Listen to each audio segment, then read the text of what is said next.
we'll get the show on the road. We won't take up too much time from Bill, but first of all, just want to welcome everybody in tonight and to listen into a wicked conversation that's going to take place with ourselves and Bill.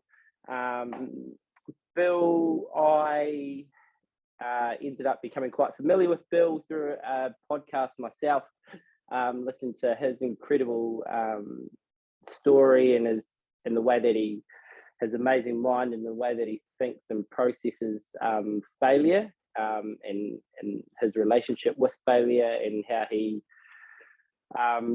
sees the success in it. And so that's pretty much going to be the foundations of what we're going to be talking tonight. But I guess, Bill, I won't try and you'll be able to explain it a lot better than I can around your journey. So can you take us on a wee tour of Bill and how a boy from Palmy finds himself in theatre rooms in the skies of Sydney? Thanks, mate. Thanks everyone for dialing in. I feel an absolute imposter taking up your time tonight. So I hope I give you something that's of use, and feel free to dial out or leave the scene if it's boring you. And if I'm talking to a blank screen or just Riki and I'll know that I've lost you. That's okay. I won't take it personally. I think to answer your question, Riki, it really is nothing more complex than a combination of a short attention span and naivety. I've never really looked too hard beyond the next step in front of me. And I was only chatting an hour or two ago with a anaesthetic nurse that I've been working with in theatre this afternoon, trying to encourage her to study medicine. And she was starting to ask me about, well, how do you train to be an anaesthetist and how long does that take? I thought, well, I said that's about 8 years' time from now if you get in. Like, I didn't think about this whole journey at the start. I just took one step at a time and saw where it took me, and was happy to, if I got a step and I got there and I enjoyed it, it was great. And I've always had a mantra, I do something till I enjoy it. If I'm not enjoying it anymore, then I cut and run and do something else. So I feel pretty lucky that I've somehow developed this idea that I'm not too fussed about taking things on and falling flat on my face. Maybe it's because I don't have many friends or I haven't got people to judge me. I'm not sure. I've got a supportive wife, but if I'm used to trying something and failing, I guess, and I just don't really have an issue with it. Yeah. That's cool. I guess when the way that I got introduced to you was obviously through Jay's podcast, and I did a little bit of research. Ex-SAS operator, and like we said, anaesthetist, commercial helicopter pilot. I guess where in that sentence is failure? Because all I'm hearing is like you've clocked the military, you've just alluded to, you've spent 8 years in practicing medicine to become an anaesthetist, and then you thought on top of that, I reckon I can fly as well. So a long-winded question, what is your association with failure? Well, I think it's like anything, isn't it, that you only see people's success, and in the social media environment that we live in, it's kind of like we seem to walk around with a permanent LinkedIn profile, where I saw a meme the other day of a LinkedIn profile of what Darth Vader's LinkedIn would look like. And I don't know if you've seen that. And maybe that inadvertently puts a lot of pressure on ourselves because we have a sense that everyone else is succeeding except us. But we're very attuned to just putting forward an image of only our success. And obviously, if I've asked to list stuff, I'll tick off some of those things and say, I was in the army and I went to med school and can fly a helicopter. But man, there's a much longer list of stuff that I had to go out and can't do. Instruments, language, sport, rugby, martial arts, all that stuff I tried at. Boxing, I was absolutely hopeless at that.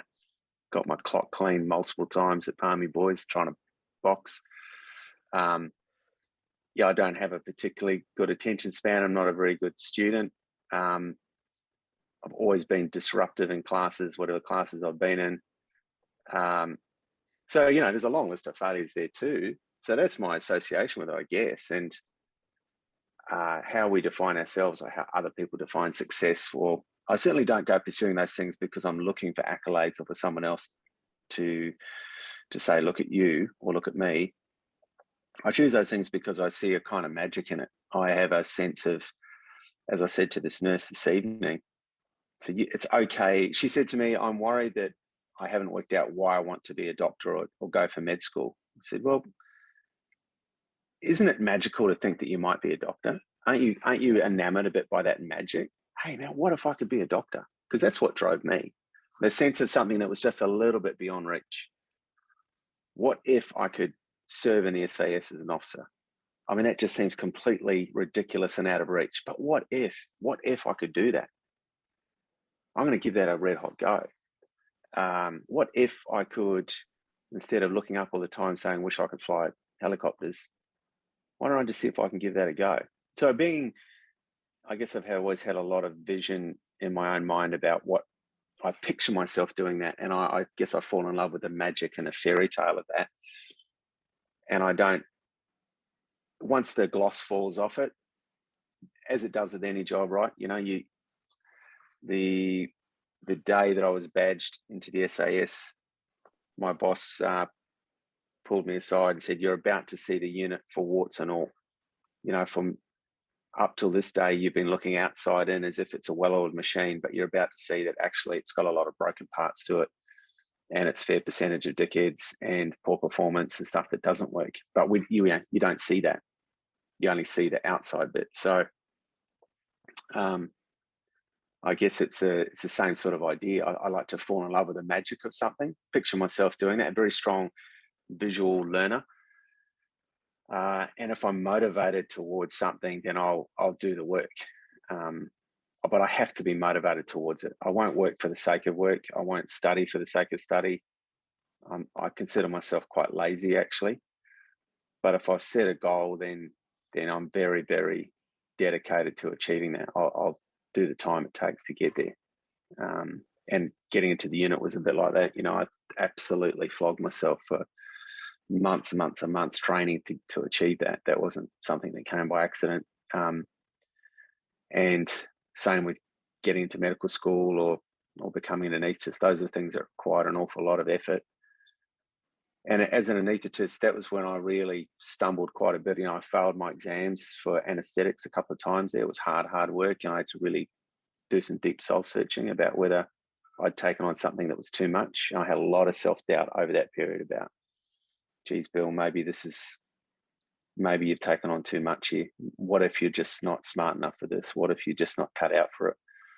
And I had to really re-examine my relationship with failure, because I felt like I really failed big time, and it was affecting lots of parts of my life, and I was feeling quite depressed about it all. So, but that just makes the victory all the more sweeter when you do persevere and step back up and get through it, look back and go, yeah, man, I did that. I came through the front door. I didn't take a shortcut or get off at a side door entry. I've earned my place here. And there's a lot of pride, I think, when you do that. So I guess success begets success, where you've achieved in one area and seen a strategy and pathway that works for you, and you actually apply that same principle, and it can be applied in any profession or endeavor. And I've had the same attitude towards getting into the SAS, to becoming a anaesthetist, to learning to fly, or working in the corporate sector. It's the same behaviors and attitudes. Yeah. Different technical skills. Yeah. And so just on that, what was you joined the military, what was your mindset going in there? Like, can you share your experience of what it was like to train for the unit and that type of stuff, just so that we us civilians can have a wee idea? Selection, they always say selection spelt with a capital S. It's there is only one selection. It's called selection, everyone knows when you mention the word selection that you're only ever talking about SAS selection. So it has a pretty fearsome reputation. And it's got this kind of sense that you're going to step into an arena where you don't know what the rules are. You don't know what the activities are going to be. There's a lot of secrecy surrounding the actual nature of what you're going to be asked to do. And nothing can prepare you for that mentally. All you can do is go, right, well, I'll be physically prepared for it. But you would never willingly put yourself under that level of stress in training. You wouldn't starve yourself and then go and train for a week. But having extreme food deprivation, sleep deprivation was something that I probably could have trained for, but I didn't. So I guess the mindset for that was still, again, a bit naive. You sort of chat to a few people. You get alongside guys that have already served and say, have you got any advice for me? And one of the guys there, Brian Houston, had said to me quietly, goes, oh, see a lot of guys in the gym training for selection. I don't remember any tests on selection where they take you into a gym. I remember there being a lot of walking long distances with a pack on. But maybe there's less people to tell you're training for selection when you're out there walking on your own.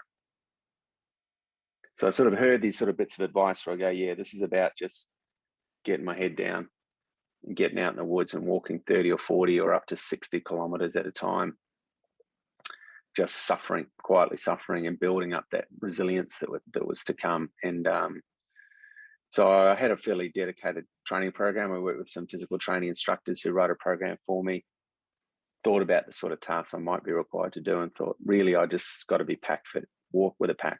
And then it was thinking about the attitude that I wanted to portray when I was up there, which was essentially just don't be first and don't be last. I don't need to star on the very first hour. There's going to be 10 days of people watching me 24 hours a day. So I just need to keep my head down and be the grey man, as we say. So you didn't give everything your all, but you gave the impression you were giving it your all. You were holding something in the tank. You were being situationally aware and looking about you. And I guess having been on the other side, selecting people, that's exactly what we're looking for. We're looking for people that get it, that have that awareness of their environment, that can read the room. And I think we worked out that, like in all those professions that we've already touched on, I've never been technically brilliant at anything. I'm not a high performer. I'm not the top 10% in any organization I've been in. I would always consider myself to be average in any part. And I think the difference is the behaviors and attitude and professional behaviors that you bring to the job, your leadership, how you present yourself, how you perform, the example that you give, the teamwork, the camaraderie. You want to be someone that's fun to work with, but that gets their head down, takes jobs seriously when they need to, but don't take themselves too seriously. And I've sort of got comfortable with accepting that I'm not going to be I was never a prefect of school. I was never made the first 15. If I played, I could count on one hand the number of tries I got and even the bottom grade rugby teams I played for. So I guess there's that separation of technical skills. I was never a fantastic shot in the SAS. I could hold my own, but there's always someone better, faster, fitter, and stronger than me. But I just come to accept that's okay, that I don't beat myself up about that. Obviously, it doesn't mean you don't strive for excellence, but you get comfortable with the fact that I may not be the best at what I'm going to do, but I'm going to add value to the organizations that I work for in whatever way that I can. And when I'm looking to select other people to work with me, for me, around me, both in the SAS and elsewhere, that's what I'd look for too. I'd be less interested in the guy that was gifted or naturally talented. I'm more interested in the person that can work, has a good work ethic, is honest, isn't going to stitch you up or lie, or it's those human qualities I think that we're drawn to. In the unit was more because you think these are guys I have to serve alongside and give my life to and trust with my life. So I don't care if you're an amazingly naturally talented shot and you can hit a target at 300 meters with your eyes shut. If you're kind of a dick, then I don't want anything to do with you. I'll take someone who is an average shot, but we can suffer together and work together, and they'll give me their last bit of food if they think I'm suffering. There's those behaviors. I think, I guess the SAS is an extreme version of that, but more of what I saw about high performance organizations I was with is there's all those components of that. Actually, it's the team before self behavior.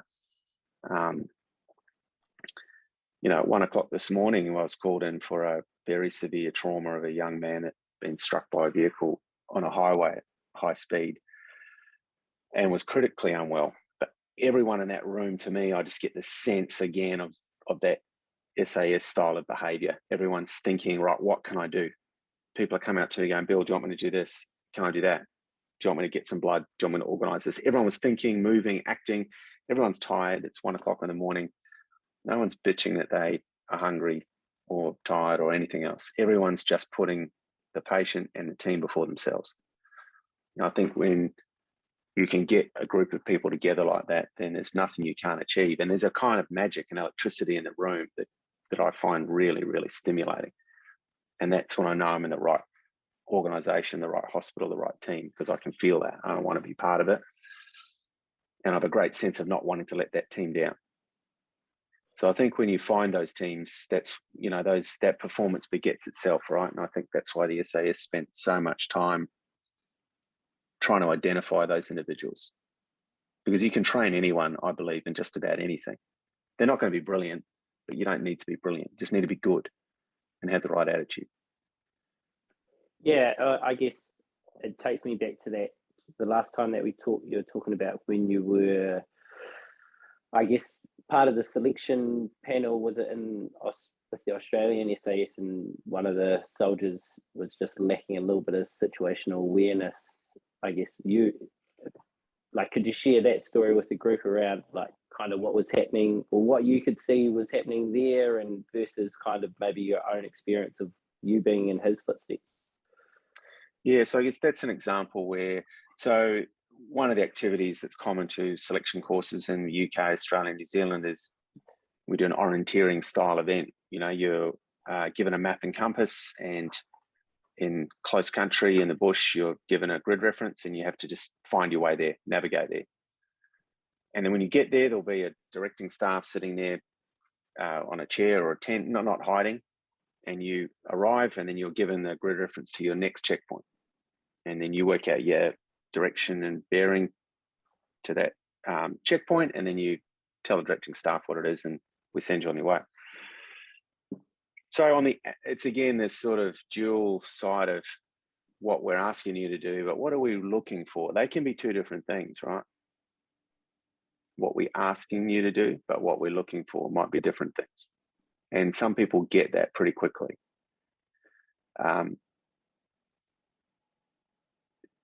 Some people think the task is just to demonstrate their ability to navigate, but there's a lot more going on there. Not only are we looking for their ability to navigate, we might make sure they're quite tired and hungry and under stress beforehand. So now we want to invoke some physical stress to see how they're behaving under emotional stress. So here was an example with a candidate. It was very hot that day, and it was about 35, 36 degrees. And I hear this guy crashing through the scrub. And I see him from about 10, 20 meters away, and he's looking angry and frustrated. He's taken his hat off. He's got his shirt unbuttoned. He's looking like a sack of shit, which is a bit of a red flag in itself, because he's now lost. He's already losing his perception of himself. Because you want to present a good image to the directing staff, but he's already not caring about that. And then he eventually spots me and steams over and basically starts giving it to me with both barrels that I'm in the wrong place. So he says, "You're in the wrong place. I've been looking for you for 40 minutes. The checkpoint should be," and he's trying to show me on the map where he thinks it should be. So I just sort of let him vent. I don't say anything at all. And when he's finished, I say, "Do you want your next checkpoint?" And he tries again. "You're in the wrong place." sure, do you want your next checkpoint or not? Eventually he says, yes. I give him the good reference. I said, sit down over there, and when you've got your bearing, come and tell me, and have some water if you need it. What's your name? I get his name, I look at my list, and as he moves off, I just put a line through it. He will not be selected, no matter how long he stays on selection. Whether he finishes first in selection in 9 days' time, he's not getting through. Because every night we have a meeting, and I say, I don't want to serve with that guy. And that's all it takes. You're done. And they shouldn't be selected because he doesn't get it. He doesn't get that he might finish first because he's lost his self-control. And this is exactly what I want to know this now in peacetime, when there's not even any threat to you, you can't even keep your shit together. Then you're going to drop your bundle the first time that it happens, but it's going to be way, way somewhere that we can't call for help. So that's when selection's drawing out those kind of behaviors. Whereas the guys that get it, there might be a guy that's struggling to finish on time, but he spots me, he keeps his head down, he's humble, he looks well presented and professional. I notice that he's clean his weapon, even though we didn't ask him to. He thanks me when he needs water. It's like he's turning it on. I want to see that. You get it. He might be less skilled, he might be slower to train, he might take longer, but he's a better long-term prospect. So I worked out pretty quickly on selection. Anyone that passes works this out pretty quickly, that this is what's going on, that you better, if you actually look around and look left and right and behind you and sometimes above you, there's always someone that's actually watching. Selection is very quiet. There's no shouting or yelling or berating, because we've worked out from the psychologists that some people are motivated by being shouted at. So we don't want to shout. We want to find self-motivation. And it's quite threatening, but it's intimidating. You're not allowed to talk to each other, and the instructors just give you nothing but instructions. And if you want to pull off, you just put your hand up and you're gone. No one encourages you, no one berates you, nothing. So I think that whole process, what it does is it's an interesting, when you look at high performance organizations, you would think that we would select on technical skills. You think we would say, okay, we need to jump out of plane, so we're going to have a test to see who can jump out of a plane really well. We need to shoot, so we're going to have a shooting test. You think we would take all the little bits that we do and see who's good at those. We don't do that. We starve people. We make them walk up and down sand dunes for 24 hours. I never walked up a sand dune with a jerry can ever again. So we actually didn't select any technical skills at all. Now, not everyone that we selected got badged, because another 9 months of training after that, and we binned a lot of those people too. But we had a protoplasm to start with who had the right attitude, and you can do a lot. If you get that person the other end, you get 4 of those people together, or 5 or 6 or 10 or 20, man, you can do a lot, because every individual is trying to do the job of 10 people. I remember in East Timor, we landed on this remote airfield, and we had very, very heavy packs on, and we had to find our way a few Ks down the road to where the battalion was based so we could stage out of there. And instead of I saw a truck about 100 meters away. And rather than walk to the truck, I said to one of the boys, hey, can you see if that truck's available and drive it up here, and we'll get on it and drive to where we need to drive. He goes, oh, yeah. And he took a while, and then the truck appeared with him driving it, which I thought was a bit unusual. Oh, okay, whatever. And we get in the truck and we drove to the battalion area. And then he just sort of parked the truck up and left it there. And I went, does that truck need to go back? He went, probably. Okay. And then I said to him, actually, who did you ask about that truck? He said, oh, there's a Australian warrant officer there. And I said to him, we need a truck to move our patrol. And he said, well, no, you can't take it. Oh. And it sort of transpired that not only did he physically assault that guy, but he took the truck and he drove it up a flight of stairs and over some barbed wire to get it. And he didn't tell me any of this, because he just thought, we need this truck to do this job. Now, I didn't need him to do all those things, but this was the difference from moving from the battalion to the unit. When you asked someone to do something, the job got done. It didn't matter how difficult it was. They never came back to you with the problems. They just came back to you with the solution.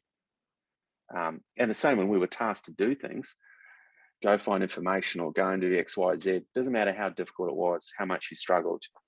If you knew the job needed to be done, you did it. So you can imagine what you can achieve in any organization if you get a group of people like that who are that motivated. And we were not particularly well paid at all. You wouldn't say, when you look at the motivations, well, what drives those people to do that? It was a sense of belonging and a sense of at any time you could be returned to unit, which meant there's no sort of long series of paperwork to performance manage you out. Because it's a volunteer unit, you get pulled into the commanding officer who says, service is no longer required, see you later. So that threat of being sent home any given time meant that you had this sort of daily renewable contract. Didn't matter how good you were before, you got to front up today and be better than yesterday. And the day that you don't perform, you get sent home. So that it's not like it's a threat, but it keeps people honest, fosters an environment, a culture where people want to perform. So you can imagine, if you've got a group of people like that, just what you can achieve. And it doesn't mean we didn't fail or we were successful in everything we did, but invariably we were successful in what we were asked to do. We had absolute self-belief. During the APEC summit in '99, when I was on the counter-terrorist team, we had an absolute belief that if someone was going to take hostages in New Zealand and we were told to resolve that we would resolve it successfully. And we were very focused on that as an example, that it would happen and we would be the people to do it and we would get it right. And there would be no one having a stoppage or a dirty weapon or, you wouldn't have to go around and check stuff because it was done. Everyone took their job seriously. Whereas coming from the infantry, it was a bit more, as a young platoon commander, I had to check everything and a lot more discipline and making sure stuff was getting done. Not in the unit. People did it because they believed in it. Yeah. How much of those recruits or even just anybody serving in the unit, how important is it for them to have a fixed mindset or a growth mindset versus a fixed mindset? I don't think those terms weren't around when I was serving. I think it was just, there was a lot of negative feedback. If you look back on it, the focus is only on what you got wrong, not what you did well, because that's where the growth is. That's where the improvement comes. There was no activity you did where that couldn't be picked apart and criticized. So it was just accepted that you were heavily criticized all the time. So I suppose it was never personal. Occasionally it might be if people felt that you weren't pulling your weight or you were short in some area, but generally, you would do an activity, you might assault a building or storm an aircraft or something, and then there'd be a debrief. And the debrief would be led by senior people who were respected. I virtually, even as a team commander, very rarely did I have to say anything at all. We would just get in a circle and the key players would say, this didn't happen because of this. You missed that. You missed this. You missed this. You didn't do that properly. You got to do that better. And I'd be all right, anyone else? Okay, let's do it again. And we do it again and we do it again and we do it till we got it right. So I guess that fixed versus growth, I guess you had to have a growth mindset, because if you were criticized that heavily and you had a fixed mindset, you would have just folded in on yourself, and people didn't. I don't remember there being a whole lot of encouragement or positive feedback or praise. Yeah, that was just a feature of being there. Quite the opposite, actually. Yeah. And I guess we'll probably, so if we kind of pivot a little bit from your time in the SAS to now your time in medicine, what's the difference between the way that you debrief in medicine versus the way that you debrief in the SAS? Is there any difference? Yeah, definitely. That's a good question. So I did struggle when I left and entered civilian organisations. My language, I hadn't appreciated just how atrociously bad my swearing was, and my language was very blunt and came across as quite intimidating. Not that I intended it to. I wasn't trying to intimidate anyone, but I had a very direct way of speaking to people that just people don't want to hear. And it wasn't working for me at all. I wasn't getting the best out of organized people around me. And I was increasingly being isolated as someone who was a bit extreme, a bit over the top, a bit negative. So I had to have a bit of a think about that, and ended up volunteering, doing a lot of instructing at our simulation center, where we simulate emergencies in an operating theatre. We have a very expensive, fully set up operating theatre, a mock operating theatre. The mannequins are $250,000 a piece. They blink, their eyes dilate and constrict with light if you shine a torch in it. We put a speaker in it, so we're through one-way glass. We can talk into it. We can simulate all sorts of injuries. And then we have a real anaesthetic machines that go beat, real surgeons operating there. So when you walk in that theatre, the fidelity is high. You're fully immersed. But they had a really interesting way of debriefing. So they would run an activity, whereas I would look at that and be making lots of notes about what needed to be better. So my old approach was to come and then just basically list up all the things I thought was shit. Okay, this was shit, and this was shit, and this was shit, and this was shit. I could have gone for hours. I thought, well, let's pick the top 20 things I thought was shit. And then you run it again, and there was no improvement in performance, quite the opposite. It was passive-aggressive pushback, actually.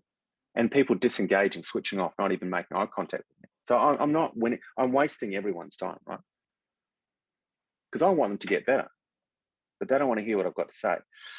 So I learned, we did both formal training, and I watched the really good instructors who were very focused on not the performance, not the technical thing they did, but the behavior behind the performance. And there was quite a subtle difference there. So it's easier to say this in theory, but it's quite hard to perform that. So they had this concept of advocacy inquiry. Advocacy is in you advocate for the candidate, and then you inquire. So maybe they've cocked something up quite badly. Maybe the patient goes into cardiac arrest and you have to give adrenaline. That might be a known thing. In this situation, you give adrenaline, there's a protocol for it, you have to do that. And you run the scenario and they forget to give the adrenaline. So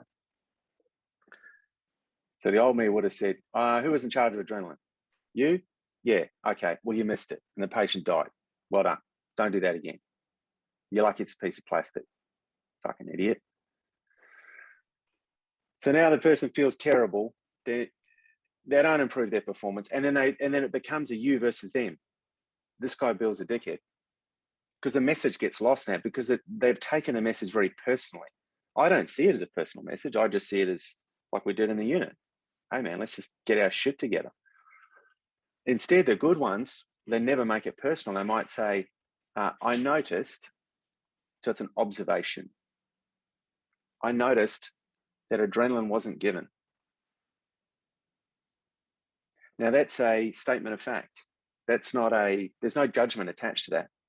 That happened. I observed, I noticed that adrenaline wasn't given.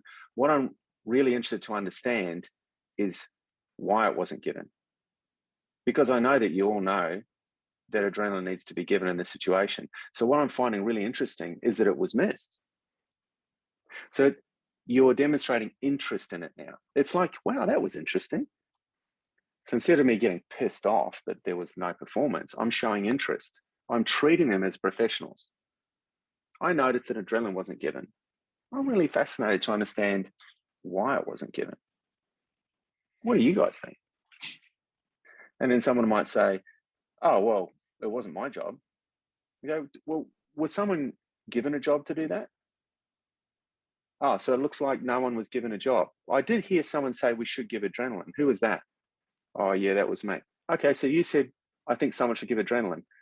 But it sounds like no one felt that it was their job. So what do we think? What do we think happened there? And someone might say, oh, it probably would have been better if you said, hey, Bill, give adrenaline. Yeah, that's a great idea. So anybody know what we call that? That's called closed loop communication. So what we perhaps could have done there was say, hey, Bill, could you give 1 milligram adrenaline? And then Bill could have given the adrenaline and said, hey, Riki, I've given the adrenaline. Now we've closed the loop. What do people think about that? You go, sound like a good idea? Yeah, especially when it's busy and chaotic. Great. Let's move on to the next thing. So now we've done this in a very non-confrontational, professional, respectful way that's called advocacy inquiry. And it's this observed behavior followed by, I'm curious to know why. And the group has sort of come up with of why it went badly. And you are truly, as much as I hate the word facilitate, you are truly facilitating that learning. So this took me a long time to both learn and, if I'm honest, accept that this is actually a good way to teach. Because I was very much, I'd come from an organization where, well, we didn't do that shit and it worked just fine. But I had to accept I'm in a different environment now. I've got to adapt. I've got to be the chameleon. I've got to read the room in the way that I've read the room previously.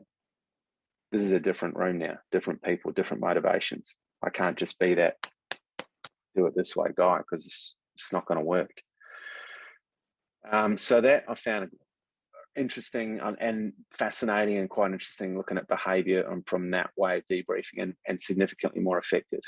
Even this whole sense of asking how people feel. We might run a scenario and say, how do people feel about that? What's your immediate reaction as we come out of the room? And someone might be shaking their head and I'll go, I see you're shaking your head. What's that about? Oh, well, it was just chaotic. It was shit. Okay, it was chaotic. Well, that's interesting. Why do you think it was chaotic? What made it feel chaotic? And what the point you might be getting to is there was no team leadership. But instead of saying, hey, you've got to have a team leader, you're saying, that's interesting that you heard it was chaotic. Why was it chaotic? What made it chaotic? Oh, well, there was people shouting and no one seemed to know what was going on. And okay, does anybody know of strategies that helps reduce chaos in these situations? Because what you're alluding to is hands-off team leadership, perhaps, cognitive offloading, role allocation, closed loop communication, all those human factors. But you're not just lecturing from on high about that. You're drawing that from the team by springboarding on what you've observed, how they feel, and how that manifested in a action that was good or bad. So we're not focusing anymore on the action. We're focusing on the behavior that led to that action. If it was something that was good, you could say that. I noticed that the room seemed very well controlled and there was really clear guidance about what was going on. Did everyone else feel that? What made it feel like that? I'm like, oh, well, Riki was a great team leader. Yeah. What was good about what Riki did? Why was he a good team leader? Riki, were you aware that you were doing that really well? Because we want you to keep doing what you're doing there. So we're modeling that behavior. So everyone, Riki's just given us a model of team leadership that I think we could all learn from. If you're moving forward from here and you want to think about how to lead, here's an example that we just saw right here. So again, so I might be highlighting good performance, but I'm getting the group to understand why it was good and what behaviors make it good. We might say, hey, Riki, I'd like to hear from you in terms of, have you always been a leader like this? Or did you learn this behavior or do you model it from someone else? And Riki might say, I don't know, it's just what I do. Go, okay, we'll keep doing it because it's working and it's a good model for everyone else. So it's much less threatening. And since I've been debriefing like that, there's less conflict because they can't have a go at you because you're not even giving your opinion on it. You're just making observation and showing interest about what drove that. It might turn out that someone might say, well, to be perfectly honest with you, I know it's just a mannequin, but the scenario of a 16-year-old on fire is something that I dealt with only a week ago, and I found it really triggering to have to deal with that. So I just wasn't in the right headspace. So now you've unpacked something really interesting that might actually be quite traumatic that previously I would have just got stuck into them for saying you cocked that up, and I would have lost them permanently. So yeah, I found that sort of adult learning and that sort of style of teaching and debriefing, advocacy, inquiry, observation followed by genuine interest and behavior versus focusing on the technical skill to be challenging for me as a debriefer, which makes it interesting, much more high yield. And the group comes away feeling like they've kind of learned it themselves. And the evidence would suggest, educational evidence, that if you want to improve behavior, you're going to get a much higher yield from that than if you just say, the Pendleton model of debriefing, which is, here's what you did wrong and here's where you need to change. That plus delta. The standards here, you were here, here's what you need to do to improve. There might be times where, if you're time limited, for example, where you need to do that. So now I might pick and choose when I do. If it's a real situation, say, hey, we missed that. Can we not do that next time, please? If it's a real situation with a real patient, I don't have time. But wherever I've got time, I might say, hey, that worked really well tonight. I just want to say to everyone, well done. Can I just go around the room maybe briefly and ask people why they thought that went well? What was it about tonight that went well for people? Because I'm interested too. And then people start coming, they'll think about, why did it go well tonight? And they might come up with a whole bunch of behaviors that you don't need to say much more, and I go, yeah, I agree with you. That's great. Good point. What else? Oh, there was really good team leadership. There was actually great team leadership. That was really good to see. Thanks for that. Anything else?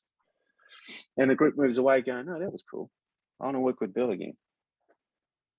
So I guess that's been the biggest transition for me, and that's taken a long time to go from where I was, and I cringe now when I think about how I used to speak to people in the workplace. I mean, it was pretty bad.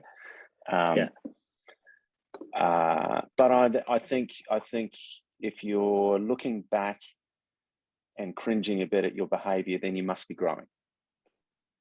You must be getting better. And I want to move forward 5 or 6 years and be looking back now and cringe at this conversation because I've got more insight, I'm better at it, right?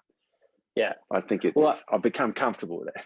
Yeah. And I think you're right. I think a lot of the coaches could probably attest to this. Is like when we first started out on our coaching journey, how we probably coached the same way that we got coached. So you get told this is what you're going to do and you're going to do it, or you ended up getting taught this fancy we drill 4 corners, and then you go out and you start coaching 4 corners to your group and stuff like that, and you're teaching them how to pass the ball forward half the time. So I think as coaches, we can definitely draw some parallels on that cringiness and of how we debrief and stuff like that. We've actually got a question in from the group, which I'll read out first, and then what I'll do, team, is I'm going to break you off into some small little groups, and then I want you guys to kind of have a chat around what you guys have already picked up,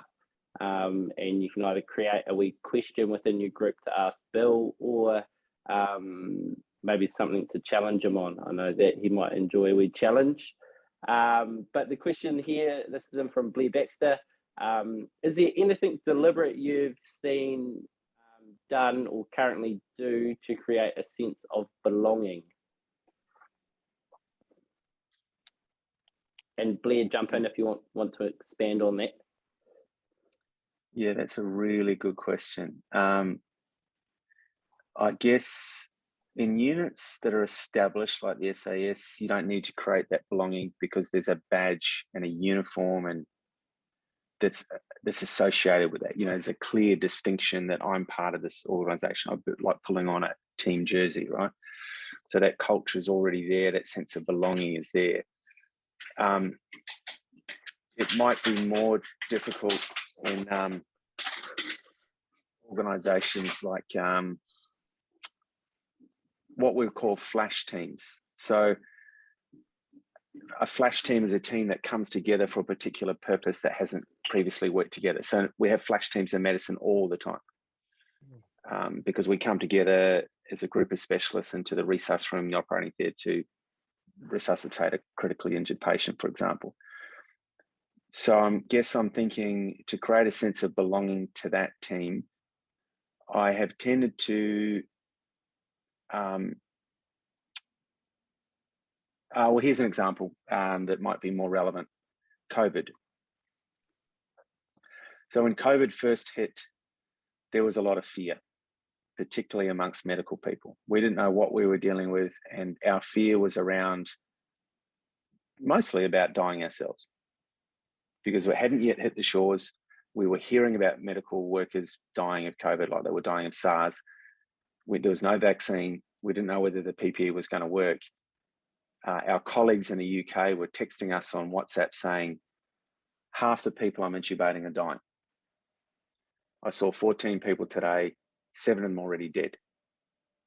We're like, holy shit, this thing is really coming. A friend of mine was tasked with setting up, I think it's Millennium Stadium in Wales. There's a rugby stadium there. That was going to be a 4,000 bed intensive care unit. This was like going to wipe out the globe. So I had this sort of flash meeting. I'm not in charge of any of the nurses in our recovery area, but one of the senior nurses said, could you come and talk to the nurses in recovery? About what? She said, about COVID. I don't know anything about COVID any more than you guys do. She goes, I think they need to hear from someone, and there's no one's talking to them. So I walk in recovery, there's 30 nurses in a semicircle. And I just had a moment where I thought, I need to bring this group together somehow. And I just thought being genuine and being honest was the only way to do that. And lecturing them about, listen, I think it's all very important that we follow the appropriate protocols and guidance as laid down by New South Wales Health. I mean, they don't want to hear that shit, right? Because they can read it. So I just said, who's scared? Because I said, I'm scared. I'm scared of dying. I'm scared of taking COVID home to my family and them dying because of me, because I brought it home. I'm scared of not being able to perform. I'm scared this thing is going to kill a bunch of my friends. I'm scared for the future. That's how I feel right now. And that kind of genuine vulnerability that I gave them, I'm getting a bit emotional even thinking about that day. They immediately started saying the same thing. Yeah, I am too. And then someone said, Bill, do you think people are going to die like us? And I just said, I'll be brutally honest with you. Yeah, I do. And they were horrified because no one had said that. I said, there'll be people in this room right now who will be dead before this thing's over. I mean, won't they? I said, this is exactly, however, what soldiers and police and everyone else do when they go and walk the streets. The difference up till now is that the patients are the ones at risk. Now we're at personal risk. So once I'd sort of laid out those fears, and then I think if there's any senior manager having listened to that, they would have been horrified because people are ready to walk off the job. I said, but you know what? I'm going to come to work, even though I'm scared, because that's what courage is. That's what bravery looks like. In this room, this is what bravery looks like right now. I said, you guys should look left and right and feel proud of this group because we're going to step up. We're going to do the job. Our community is going to be proud of us and we're going to be proud of ourselves. Just advance forward however long this thing is going to take. I said, I reckon it'll last 6 months. I got that fucking wrong. I said, let's say it's 6 months. We're going to look back and we're going to have done it. We're going to have stepped up and we'll forever know we've done that. And I'll be here every day, even though I don't really want to be, even though there's a part of me that would secretly like to just take off into the outback for a couple of months and wait for it to blow over, pretend I was somewhere else. I'll be here. And if you don't want to be here, that's fine. But for the rest of you, step up. Now's your time. Do what your community needs you to do. Now, I don't know if that was what I was supposed to say, but it was a very spontaneous thing. And I guess what brought that group together a bit was being honest and genuine about the situation. There was no point in people know if the situation is desperate or not. There's no point in saying, hey man, we're really winning here if you're not. If you're stuck in a desperate situation and everyone's going down with hypothermia, there's no point in saying, we're not cold or at risk of dying. You might as well say, yeah, we're all cold and we're at risk of dying. I mean, you've got to acknowledge the situation that's in front of you, demonstrate that you're feeling the same as everyone else and say, however, despite that, we are going to come together and we will prevail.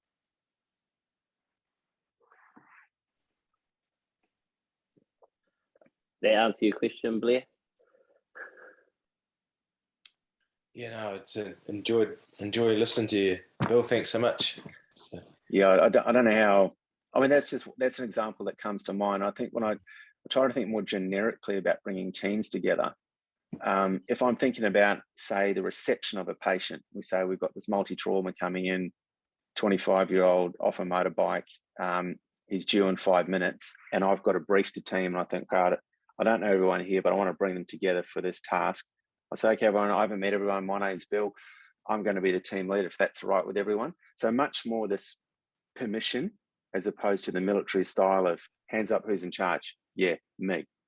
Okay, that's sticking it down their throat style, but a bit more, if it's okay with everyone, I'm going to coordinate. The word coordinate's less threatening than lead. What I'd like people to do now is I'm going to allocate some roles, if that's right. If the role that I give you doesn't suit you, I want you to tell me immediately. So you're taking control and bringing the group together. You come up with a bit of a plan and say, all right, guys, hey, we're not going to get everything right in the next half an hour, but we'll do our best. I'm not going to get everything right, so I want to hear from you. There'll be times in the next half an hour where I'm going to be a bit short and a bit rude at times, and I apologize in advance. I can be a bit prone to that, but I do want to hear your ideas. If I don't acknowledge your idea, I actually haven't heard it. So don't say, hey, Bill, we should do X. If I don't say, yes, we'll do that, or no, we won't, I probably didn't hear it. So just say it again. All right. Any questions on all of that? Right. We're going to do our best. This patient's going to arrive alive. They're going to leave alive. So that's more that giving them a unifying purpose, acknowledging that I'm not going to get it right, having insight to my weaknesses. I can be a bit gobby and a bit shouty and raise my voice at times. So you're kind of forecasting that and accepting that, hey, I'm happy to take criticism or feedback. If it doesn't work quite well, I'm okay with that. And afterwards, we'll have a chat about it. And I'm sure I would have missed stuff and got it wrong, but we'll try and get it better for next time. So I'm sort of forecasting and signposting how I think it might go, allowing permission for people to engage me, being the benevolent dictator. It's clear that I'm in charge, but I'm happy to accept advice. I'm not going to be perfect, but I'm going to do a really good job, and that's all I'm going to ask of you too. So that's perhaps that's an example, where I'm forecasting what might happen to try to bring the team onto a unified task. Just on that, just with what you're saying around the patients arriving alive and they're going to leave alive, how this might be a really awkward segue, but how different is the way that medicine approaches the way that you guys approach operation versus aviation with a takeoff? Like, is there, and a landing, like, is there any difference, or is it all the same? Like, everybody's on the plane or everybody's on the helicopter, we're going to make sure everybody gets off the helicopter? I guess with the differences of the two, our plane or our helicopter is always different. The patient doesn't read the anatomy textbook and doesn't read the physiology textbook. So they won't behave in the ways that we want them to behave, in a way that a certain aircraft will have certain predictable characteristics. So we're getting a vastly different protoplasm each time. We might be getting an aircraft to fly, but hasn't been serviced for 30 years. It's heavily overloaded, and it's leaking oil before we've even taken off. So that's from that protoplasm example. We're getting different. Each one is a bit different. In terms of the behaviors are similar. What I've done in that example of forecasting the arrival of a patient is do a mental rehearsal. Just like saying, hey, if the plane fails on takeoff, you do this and I'll do this. That mental rehearsal is getting people in the game. By me saying to them, right, here's a patient's coming. If we've got time, I might even say, hey, can one of you jump on the bed here? You be the patient for a second, right? Everyone get in a position where we're going to be standing. Because what I'm doing is I'm activating their brain and to start anticipating problems already.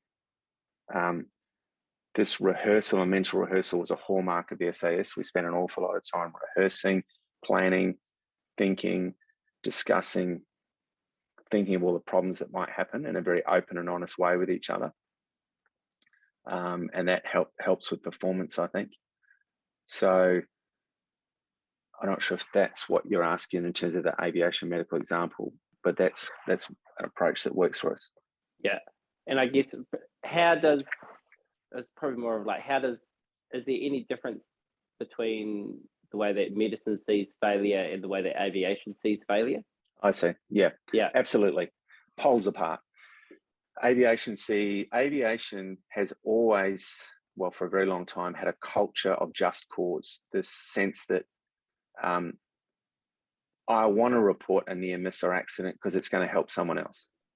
It's a no blame culture, generally speaking. Now, it has been fortunate that they've got ahead of the lawyers in that regard. So when you fly in an aircraft, you actually indemnify the pilot. You can't sue a pilot. Your family can't sue the pilot if the plane crashes. The pilot can be found negligent, but they're protected in that way. And that helps people report incidences and near misses. If I write about a cock up I made as a helicopter pilot and it gets published in a monthly flight safety magazine that CASA, the Australian Aviation Regulation, publish, I get $100. Now, what organisation would you get paid to talk about your own cock up? But they do. They write it in their droves. And you read these mistakes. They're the most bone, simple, stupid mistakes you've ever heard. They're nothing technical. It's like there was clouds there and I took off and I shouldn't have flown. I nearly killed myself. I'm an idiot. I won't do that again. Oh, wow. Okay, cool. But people are openly talking about errors. Medicine's not like that. Medicine is like that in tiny pockets, but there's fear of litigation, fear that if I admit an error, I'll be sued and held personally accountable. And there's lots of case examples of that. So there's a much greater reluctance to admit error. And because there's a greater reluctance to admit error, there's a greater reluctance to talk about it and learn from it. People are busier hiding mistakes than actually talking about it.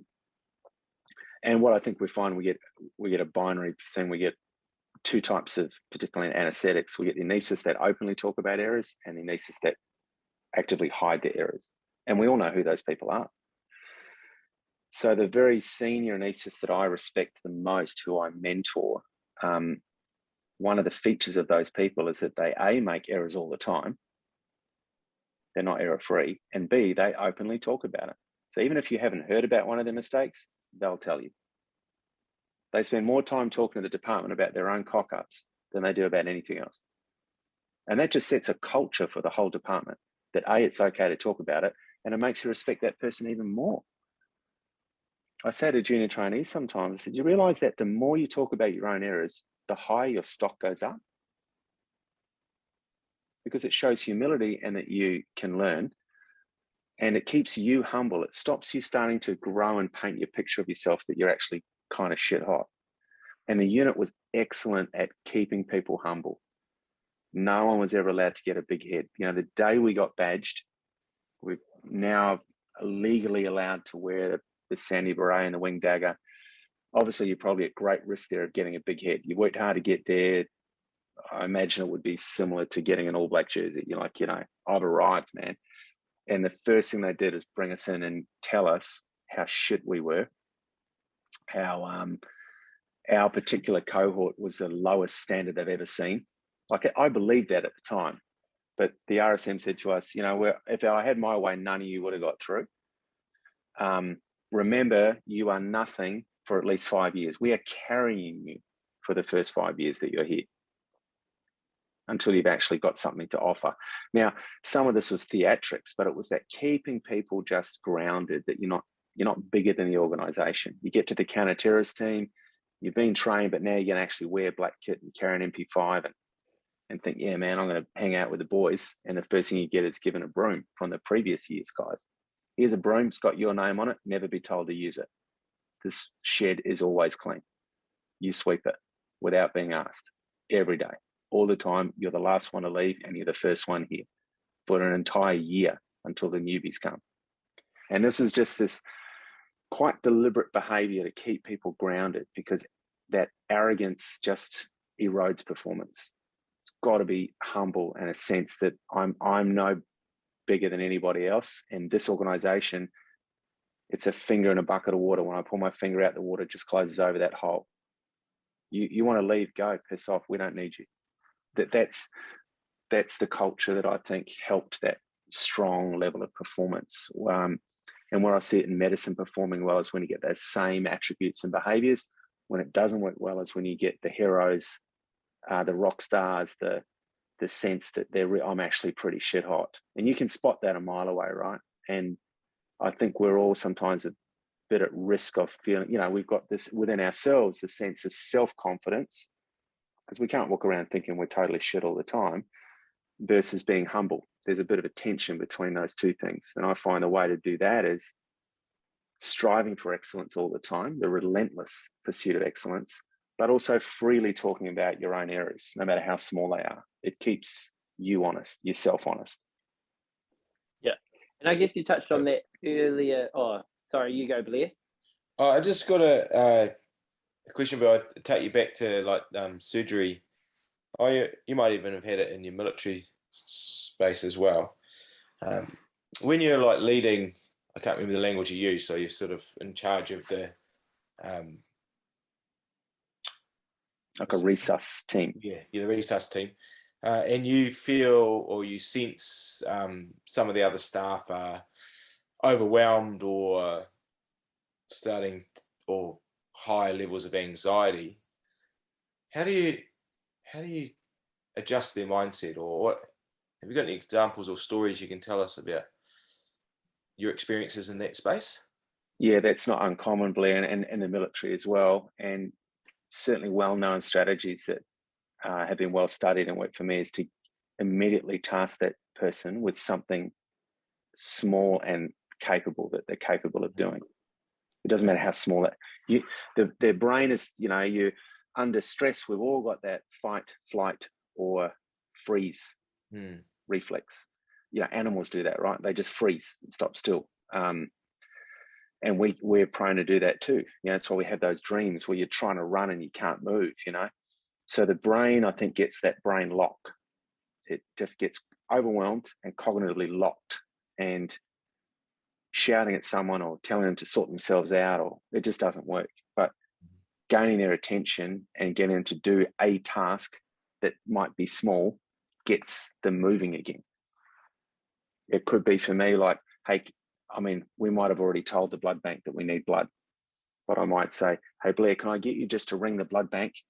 They're on 58385 and just see how much longer that blood will be. Can you do that for me and let me know?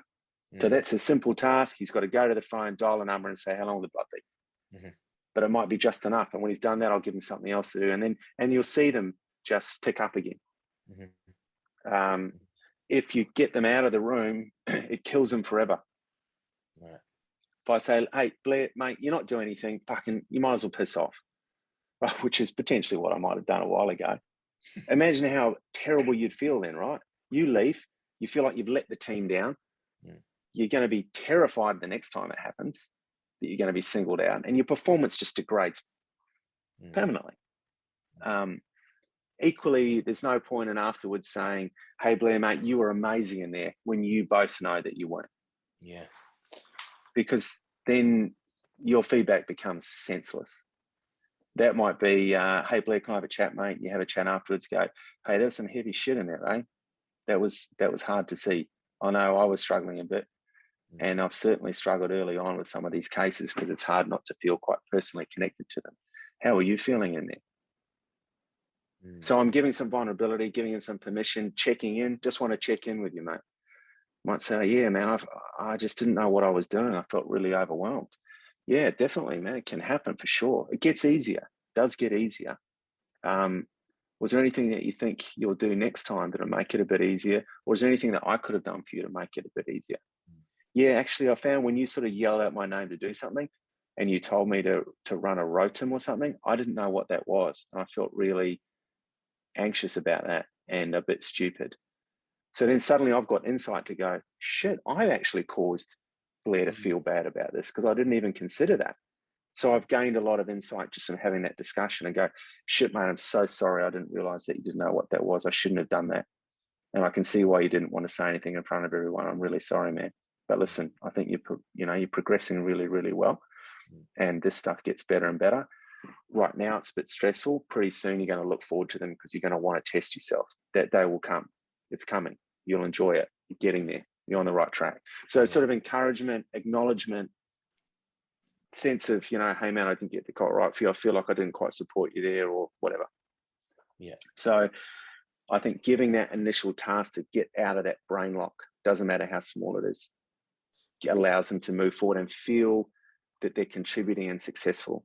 The worst thing I think you can do is highlight that, their brain lock or their lack of contribution, because that's kind of how you're feeling. You want to give them a kick in the bum to get going.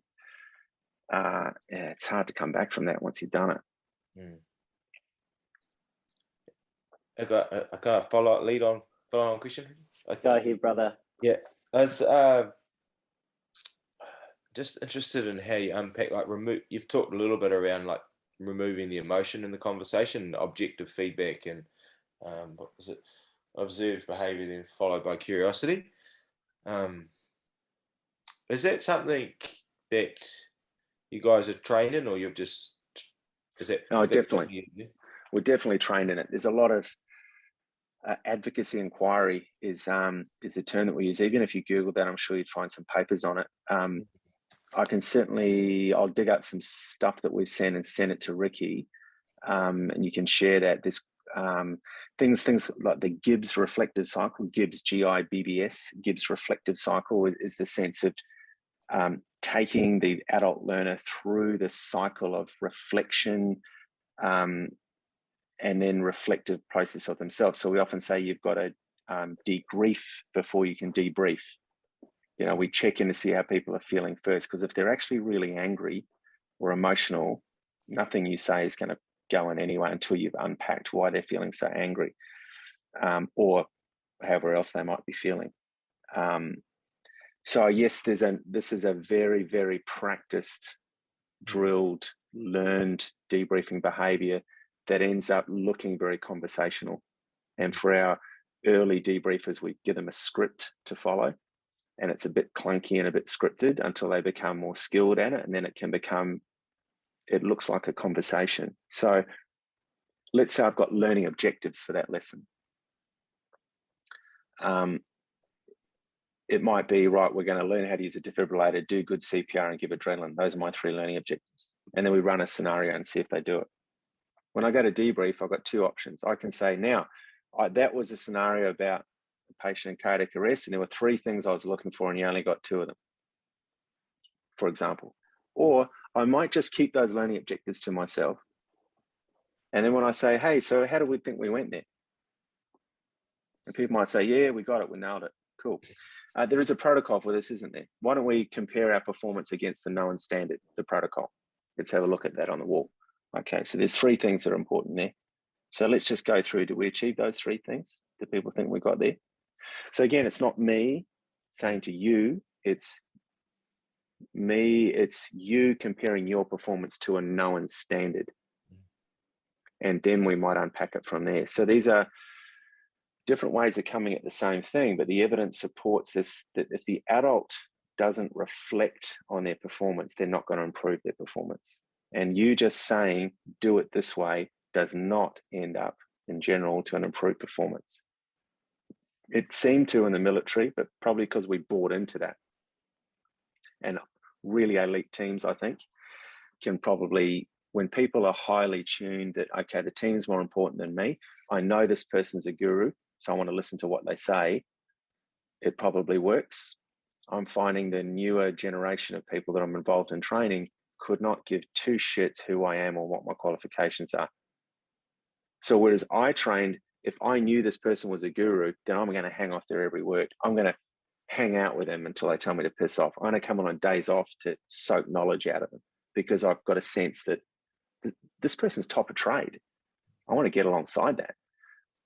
But I've found that there's less interest in that approach to a newer generation. And I think they're much more adept at questioning what they're told in a way that we perhaps weren't. We just accepted what we were told. They don't. They'll listen to a message and go, I'll decide whether I want to take that message or not. And it doesn't matter whether you call yourself an expert in it or not. I'll decide. And I think that's kind of cool. I like that. I've seen that as a challenge instead of something that aggravates me. So I don't bother giving an introduction when I'm teaching medical students anymore. They don't give a shit who I am. So I don't even bother telling them. But I instead of the military style where I'd say anyone that came in after the start of the lesson, I go, I don't even bother coming in to sit down. See you later. Piss off. I mean, fucking hell, I shuddered to think what I was like. So I saw someone on the phone. Oh, I've got on the phone, are we? At the back there. You want to read that out? Whereas now, I say, if I'm boring you, leave or get on your phone. Because I don't want to waste each other's time here. I'll take it as immediate feedback. I want to be so engaging, you don't look at your phone. I want to run the lesson so good that the people that missed it are going to be pissed off they missed it. Because I want them to go, oh man, you skipped a good session. He was really good. So that when you run a session again, they go, oh, go to Bill's, they're really good. So yeah, I want to see that as a challenge. I don't want to come across now as, wow, you just bloody better do what I tell you. I want to be like, okay, all right, I'm going to make this worth your while. I'm going to make it much shorter than I used to, more engaging than I used to, and more learner focused. Sometimes I turn up and go, I'm supposed to teach you this today. I want to know what you want to learn. And I'll tell you whether it's in my space or not. Because they might say, oh, we've done this shit to death. We're sick of it. Okay, cool. Well, I'm pleased we got that out of the way because I don't want to talk about it either. So let's not waste the next 40 minutes. Is there something you do want to talk about? I'm happy for you to leave right now if you want to, or you can pick my brain, or we can have a chat about stuff that I think might be useful for you. What do you want to do? So immediately now you've got a learner-focused environment where you've given them permission to just walk out. So now they're staying by choice, and it's up to you to keep them engaged. And you might go, listen, tell you what, it's a 40-minute session. Why don't we go for 20 minutes and knock off early? What do you think? Now I've got a really engaged 20-minute audience. That's going to be much better than just engaged 40-minute audience, right? So I spent a bit of time sort of looking at TED Talks and other things because they're all sort of 17 to 18-minute talks that are highly focused and highly engaging. I read a book on how to give TED Talks. I thought, yeah, there's got to be some strategies here to learn about how to engage people. And that's an engaging an audience, but I imagine it's not dissimilar to your role where you've got to engage people when you speak. You want, when you speak to them, to hang off every word, right? You want that message to be something that they take on board. Otherwise, it's just hot air coming out and they're not even listening. Great point. Love it. It was, there was effort. And during that, Bill, I wrote down 3 words. I wrote empathy, sympathy, and blame. And I know throughout this whole conversation so far, it sounds like you employ like empathy a lot more in the way that you give feedback or the way that you deal with, say, the students that you're working with, rather than sympathy or blame. You don't caution blame onto them because obviously they're going to make mistakes, and you don't. It doesn't sound like you sympathize with them. It just says, yeah, you fucked up. That's not great, but how can we be better? Or how can you be better? Am I right in saying that? Yeah, I guess my approach has been a bit more, I think about my own children and how I'd want someone else to treat my kids. Like if I find out someone had really berated, belittled and humiliated one of my kids in front of a whole group, I'd be kind of pissed off to hear that, right? I'd be angry. So I'd think, I don't want to treat someone else's child like that either. Probably a bit easier that I've got a bit older and my kids are a bit older. And I think the challenge is when you've got someone who's clearly lazy and not performing. So only recently and this is where I struggle a bit, because nothing irritates me more than someone being lazy. And that's a hangover of being perhaps wired from the military, where idleness and laziness is the spawn of Satan. So I find I get quite irritated at work if I think someone's lazy. I don't care if you work hard and you don't come up to standard. You will eventually get there. But when you're lazy, so I found one approach I found to be quite useful. I chatted to someone the other day who was lazy, and I thought, how am I going to approach this because I want to improve their performance. I genuinely do. So what I did is we had a chat where I basically buffed the person up quite a bit because I think they're used to receiving positive praise. And we probably had a good 20, 30-minute conversation, which was just fluff. Oh, yeah, how are you finding it? Good, yeah, all right. What are you enjoying about it? Excellent, that's really good. It was all this sort of fluff. what I was going to hit them on was right at the very end of it, because all I'm doing is just bringing them in. And I said, oh, look, well, that's all I wanted to do today was just check in with you and make sure you're enjoying the term, really. You're only here for a short time. We want you to learn. And she goes, oh, that's great. And she got up to leave. I said, oh, hey, just before you go, something that I found interesting the other day, a couple of people came up to me and said that you were quite disengaged. Why would they say that, do you think? That's not the words they use. They use much more colourful language than that. But disengaged is much less threatening. That's not saying you are underperforming. And she went, oh, I don't know why they would say that. I said, yeah, it seems an odd thing to say, doesn't it?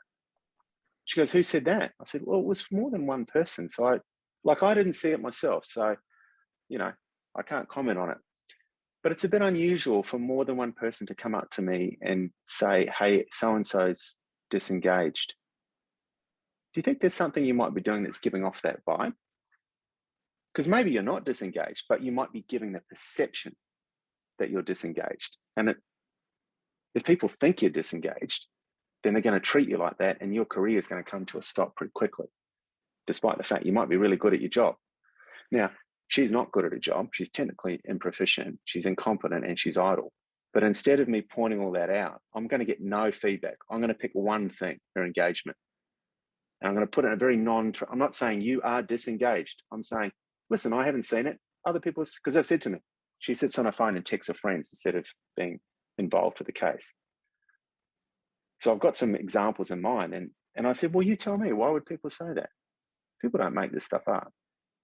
What do you think you're doing that gives the impression that you're disengaged? Because, they might see me on my phone, but usually I'm just looking up, I'm researching the case. Right, so I know now she's bullshitting, but I'm not going to call her on it. I've already done what I need to do. She's already on notice. So I went, yeah, maybe. Have you got some strategies that can demonstrate that you're more engaged, even if it's like make-believe? I said, I know that I used to ask questions a lot, even if I knew the answer to it. It sort of gives the impression that you're interested. I mean, I said, there's a thing called a bit of a halo effect, right? Like if you arrive 5 minutes early for a shift, you look amazing compared to 1 minute late. If you're 1 minute late for a shift, it gives people the shits. And if you're consistently 1 or 2 minutes late, people think you get a reputation. But if you're 5 minutes early every time, people think you're amazing because you actually arrived before the start time. If you say, can I stay back late every now and then, even if you don't, you're giving the impression that you're really dedicated and keen when actually you're not. It's no extra effort, but your stock goes up enormously. So I've given her some strategies to be re-engaged. I said, anyway, it was just a passing comment. I'll leave it with you. So within a week, I had people come to me and said, I don't know what you said to her, but my God, what a turnaround. I thought, well, that's been interesting. That's the first time I've tried that approach where I've been very, very softly. I've picked one thing. I've used the term disengagement. I've inquired, advocacy inquiry. I think you're tracking in the right direction. I'm curious about why people think you're disengaged. So I got some buy-in to her engagement. I made her see it was interesting because when I said, well, the problem is, even if you're not actually disengaged, if the perception is that, your career other people will go ahead of you. So I've made it interesting for her to go, shit, I don't want that. I haven't said she's bad, and I've given her some strategies. Now, she might still faux and pretend and all that stuff, and I'm not naive enough to think I'm going to change that person's life, but I've improved her performance a little bit, and that's better than nothing at all. And I've used that more frequently where I might pull a trainee aside and say, hey, I've had this feedback from others that think X. Why would they say that, do you think? And that stops them to go, oh, I don't know why they would say that. Go, yeah, it's unusual, isn't it? You gotta be careful you don't get a reputation there. I'll leave it with you. So those little comments I found much more useful for performance improvement rather than directly confronting someone and saying you are lazy, because I'm not sure I don't think they would agree with you, and it just creates conflict between you and them. But when I vouch it in terms of other people are commenting about this perception of you, it sounds like you're just reporting an observation. I've observed this. I'm curious to know what you think about it, or why people would say that. It's a subtle difference, isn't it? It's less confrontational. Yeah, I just wrote down when you said something I found interesting. Like, you can just use that in pretty much any conversation starter, in any format, from, especially for us as coaches, when we're trying to give feedback to our athletes, or I found this interesting on the film that I watched, or yeah, I think that's So cool phrase. Yeah, it's I think rather than I found it, I observed this on the video, and I'm curious to understand. So it's the behavior around it. I noticed on here that on these 3 occasions, you were extremely aggressive with your tackling. You were hot off the mark and knocked someone flat there. I noticed that. What I'm curious to understand is what made those 3 tackles different from the other tackles that you did. Yeah. So, and I might sort of think, oh, I hadn't really thought. Oh no, I guess I was lining that guy up and I really wanted to smash him. Go, right. So they're getting an insight into why that particular performance was better than the others. You may or may not know, but it's making them, and again, that's that evidence around adult education, when they've reflected on their performance, about, they have to internally make that connection themselves about why it was good or bad. Yeah. More than you just telling them. Yeah, sorry. But which is probably perfect here. So how important to you is language, and how have you learnt that? Oh, I think it's the most important thing, isn't it? Because if your language is not conveying what you're really thinking, or it's misinterpreted, then things can unravel really quickly. I think, I can't remember if it was you I was speaking to, Riki, in our talk about, I had quite strong conflict on a helicopter job that I did. As a helicopter doctor, we landed next to a guy who'd been hit by a motorbike. He was on a motorbike. He was overtaking a car and got knocked off his motorbike. So now he's tumbling along the road at 100 kilometers an hour, and then gets struck by a car traveling the opposite direction. So you've got a free moving body at 100 k's an hour, now striking a vehicle at 100 k's an hour again. I mean, it's amazing that human bodies survive at all these impacts, right?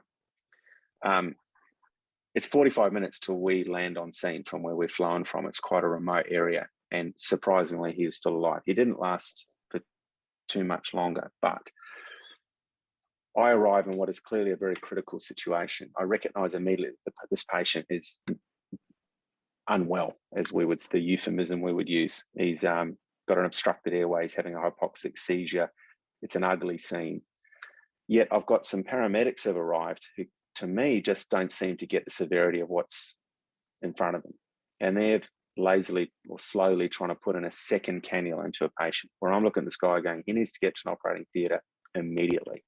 And in my mind, to get him from where he is right now, face down, having a hypoxic seizure on the road, I need to get him an anaesthetic, get him asleep, give him blood, open up his chest to relieve pneumothoraces, get him loaded onto a stretcher, get him down to our helicopter, get him in the helicopter, strapped in and taken off, flown to a helicopter and then into a theatre. There's a lot of shit that's got to happen in a very short period of time if this guy's got any chance of survival at all.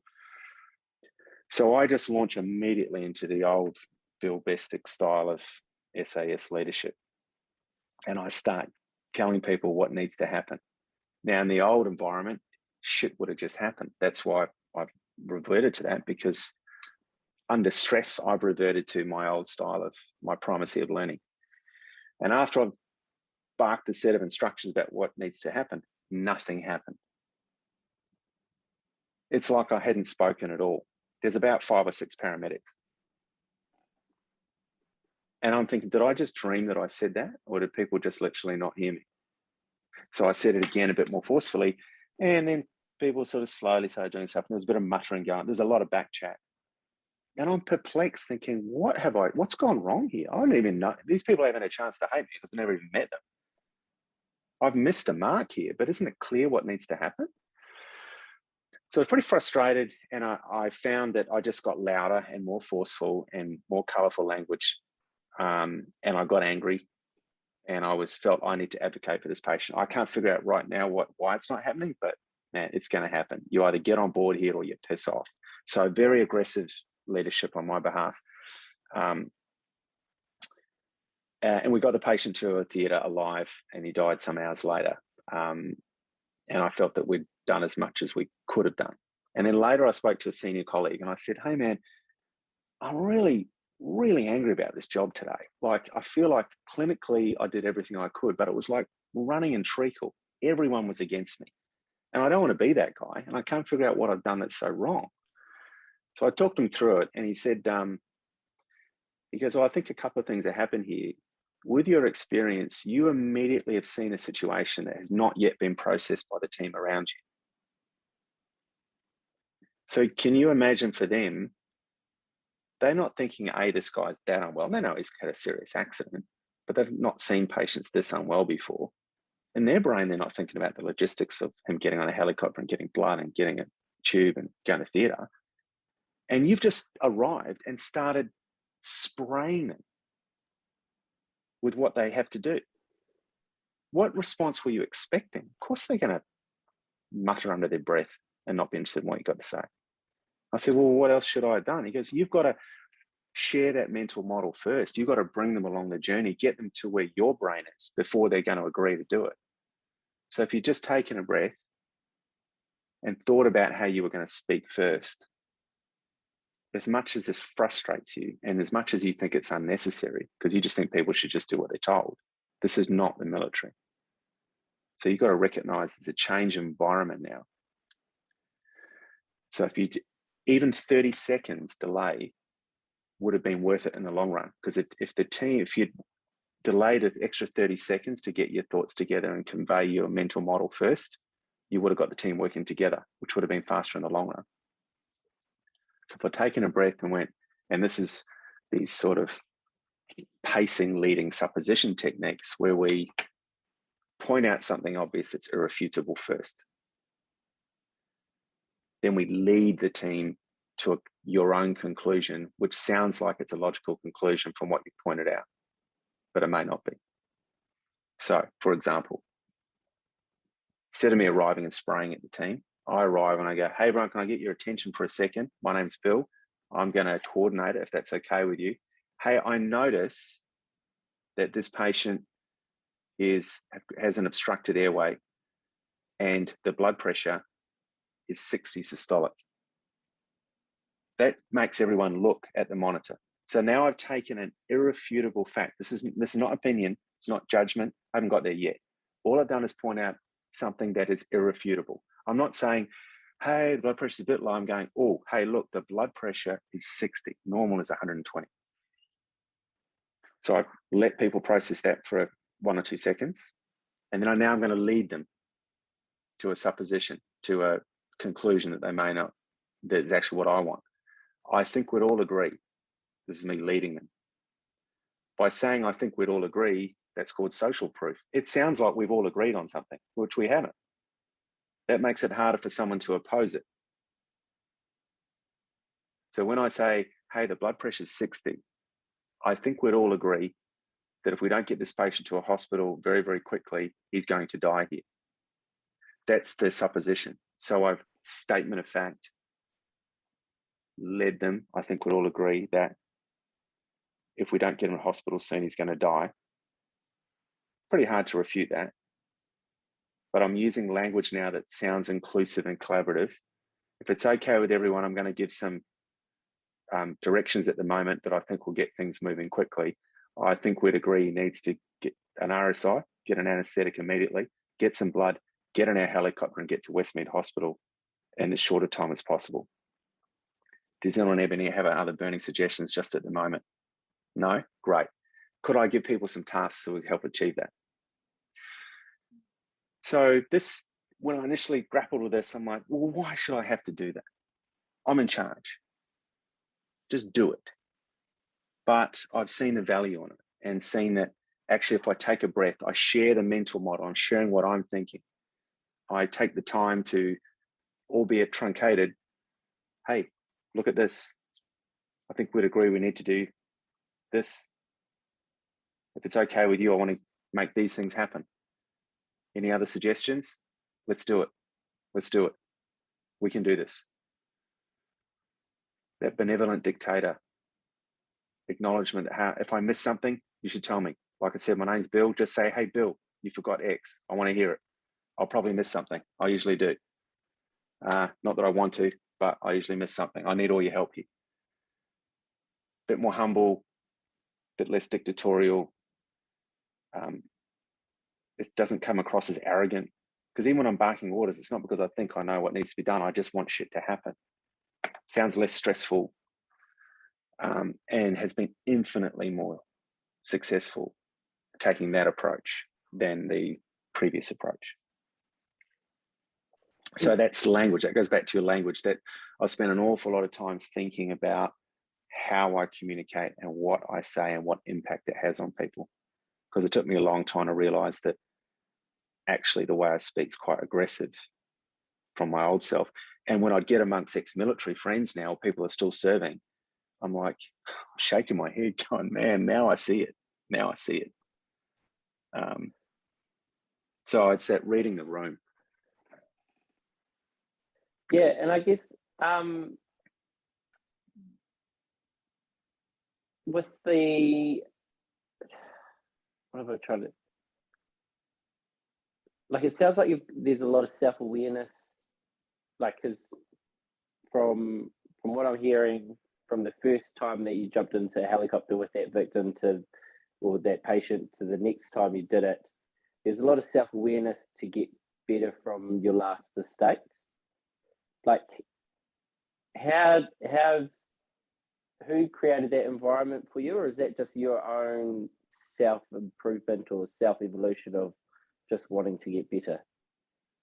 Yeah, I think I do really believe in this mantra, the relentless pursuit of excellence. And I started to see communication as a worthwhile challenge, as worthwhile as a technical skill.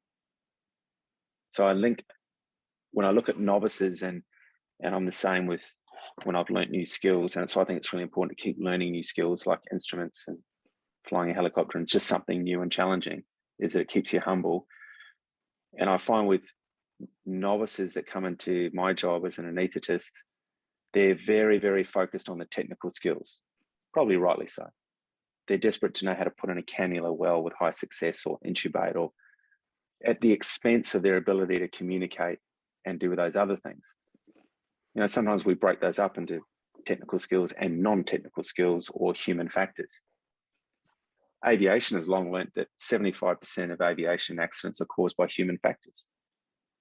Pilots crash planes that are completely airworthy, and they have all the technical skills to fly it, but they still crash it. They crash it because they have poor decision-making, situational awareness, communication, leadership within the cockpit, those 4 domains. So I looked at that and think, okay, here's a guy dying on the side of the road. I've got the technical skills to do what needs to be done. Where I'm failing miserably is in my non-technical skills, my human factors, my leadership, my language. I've got all the right ticks in the box from a decision-making perspective. I know what needs to happen. I can get angry with everyone else and say, well, you just need to do your job. And if you just did what I told you to, you know. And when I tried to debrief with my paramedic that day, she'd said to me, we don't appreciate being barked orders at by a doctor. And that just inflamed it, right? I'm just like, really? Well, who's in charge then, honey? And it just got worse and worse and worse and worse. And we had another massive argument at the end of it. So I walked away just thinking, I just don't want to be that person. I want to be someone people want to work with. And I guess maybe I've always been big into mentors. You know, I pick mentors and whatever I'm doing, and I want to be like them. I observe them very keenly. What makes that person, what makes me think that person's a legend? It's not just their technical skills. They've got to be technically good for me to admire them, but it's usually the other things around it too, right? And often the people that were really good at helicopter flying or instructing or as an anaesthetist were not the hardcore military style. They were much softer and caring and supportive and inclusive and vulnerable and all the things that I'd shunned for so long. So I just, I guess, thought, you know what, if you want to be really good at something and held in high regard, this is a worthwhile endeavor. This is worth pursuing. This is worth learning. This is worth trying to be good at. And I should see communication and language and leadership as much as a challenge as technical skills, and try to master them. In the same way I've committed myself to mastering these technical skills, I want to master these debriefing and language skills as well. Yeah, that's cool. What I might do is quickly ask the floor. So Zach, Tim, Perry, Alan, have you guys got any questions that you'd like to jump in and ask Bill before we let him go? I know that we've just hit the hour-half mark.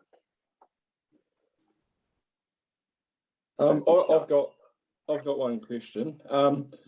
You've talked about your growth through your leadership process. If you did end up, say, back 20, 30 years ago when you're in the military, would your leadership style be different, or would you still, in the kind of the military environment, would you still go to that hard-ass kind of approach? Yeah, it's a great question. I would hope that I would lead the way I'm learning to lead now, because I think humans are fundamentally the same. And the older I get, the more experience I get across different domains, the more I realize, like particularly when I learned to fly helicopters, I realized how sensitive I was to criticism. I'd forgotten what it meant to be a novice again, because it's been a long time since I'd learned something new. I've forgotten what it was like. And I'm training people as if from what my vague memory of what it was like to be a novice. But now I'm the actual novice and I'm really shit at it and I can't fly and I'm making all the errors that people who learn to fly helicopters make. I found the criticism from instructors that were highly critical really hard to take and actually just bummed me out. And my performance improved when instructors that were encouraging and thoughtful. One of the days that I flew particularly badly, nothing I did went well. I screwed up the radio, the takeoff, the landing. I missed all the checks. Nothing, but every part of the flight just got worse and worse and worse. To the point where we just flew back and we landed. And this was an instructor who always has something good to say. He's a very encouraging guy. And we shut down the helicopter and I'm looking at the cockpit and so is he. And I knew that he was struggling to think of something nice to say. The longer he took, the worse it got, because I thought, oh my God, he can't even think of something. Even the nice guy can't think of something nice. And he said to me, you know, Bill, I think you'd be disappointed with the way you flew today. We'll just leave it at that. And he just knew that there was no point in picking apart the 87 mistakes that I made. There'd be no gain in sitting down and listing them all off because it wouldn't make me improve. I knew I've done shit. And he would just put a line in the sand and go, yeah, that was a bit shit. Let's just move on. And it's made me reflect that I was big on, you know, you've got to pick up, fault checking was everything. You've got to pick up every single error every time. But then having been on the receiving end of it, I'm like, I don't like that. So why do I subject everyone else to it? There are some days where I just need to say to people, yeah, not too bad. Even though it might be riddled errors, they might just be having a bad day. So I think I would hope that I would come back with much greater empathy for people and caring and of that curiosity, genuine curiosity about their performance rather than a faux curiosity. Yeah, that it's taken me a long time to learn this too, that I would initially, when I struggled with this process, I had the old mindset, but with the new language. So I'd scratch my head and go, yeah, I noticed you looked at the blood pressure and it was low. And I just wonder why you continually miss that. And you look back on it and go, yeah, that's not genuine curiosity. But you can't say, I notice you're shit and I'm wondering why you're so shit. That's not advocacy inquiry. So it's when you have genuine curiosity behind performance, good and bad. You went really well today. I'm curious to know what you did today. What was different about what you did today that made that performance so good? I think we'd both agree that you had an off game today. What I'd like to understand more of is why you thought today was a bit off. That's genuine curiosity behind performance, and it's not the technical skill focused. And I think if I'd been more that way with my own team on my own soldiers, I would have got a better performance out of them. The best bit of leadership advice I ever got as a junior officer came from one of my senior sergeants. And he pulled me aside one day and he said, you know what your problem is?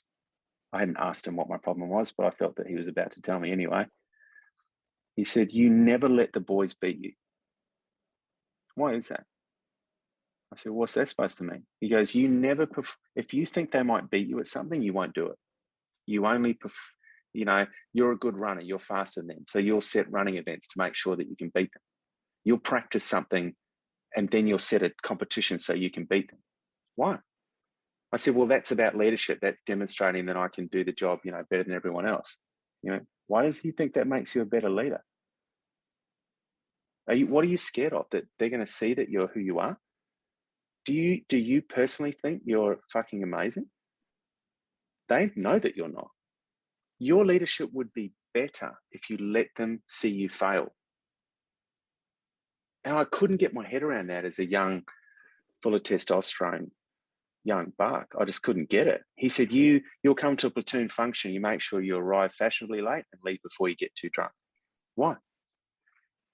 I said, well, because, you know, I'm the boss. He goes, why don't you just get pissed one day and fucking fall over? You do that everywhere else. So it was just a way of, I think I wasn't confident enough to demonstrate vulnerability. I think it takes a lot of self-confidence to reveal your true feelings and your vulnerability to anyone, right? Let alone your teams. But when you have the confidence to do that, like I did with those nurses, to say, hey, I'm scared,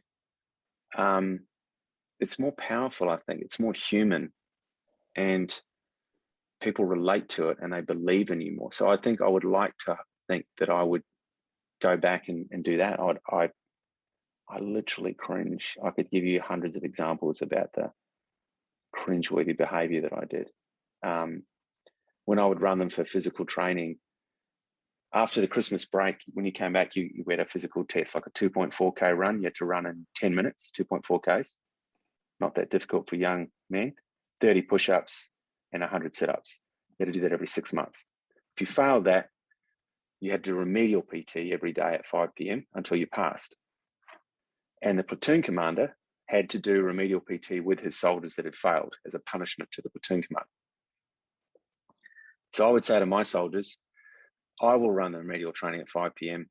You will not, it is punishment, not training, because you haven't kept yourself fit over Christmas, and you will not leave training until you produce a handful of your own vomit.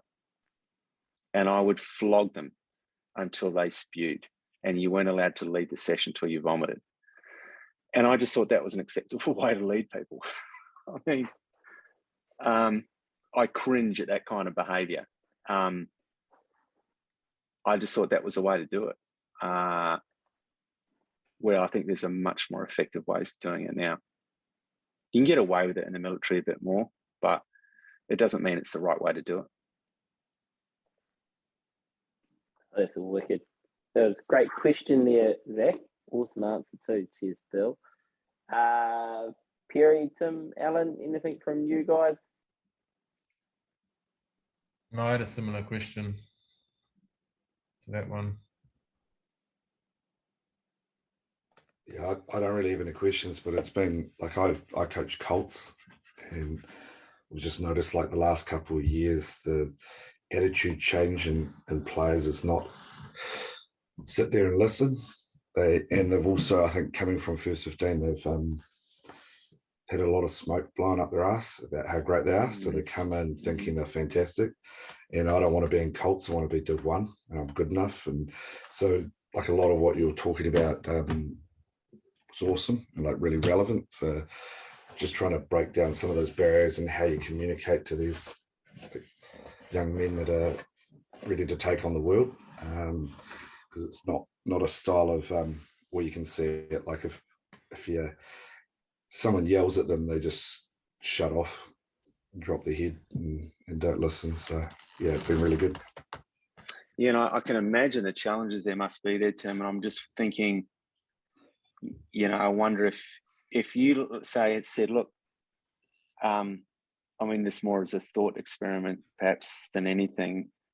if you said, hey, training's not compulsory, don't have to come. If you don't want to come to training, you can come. I don't care. But you make the training so worthwhile that they don't want to miss it. That would be a challenge, wouldn't it? I'm not sure it'll be achievable, because how do you get people to be motivated to get fit and how do you do collective training without having the whole team there? But I guess it's the tension I've come from, coming through a generation that was different, and then instructing people as if they're still the same generation and not reading the room and changing my style.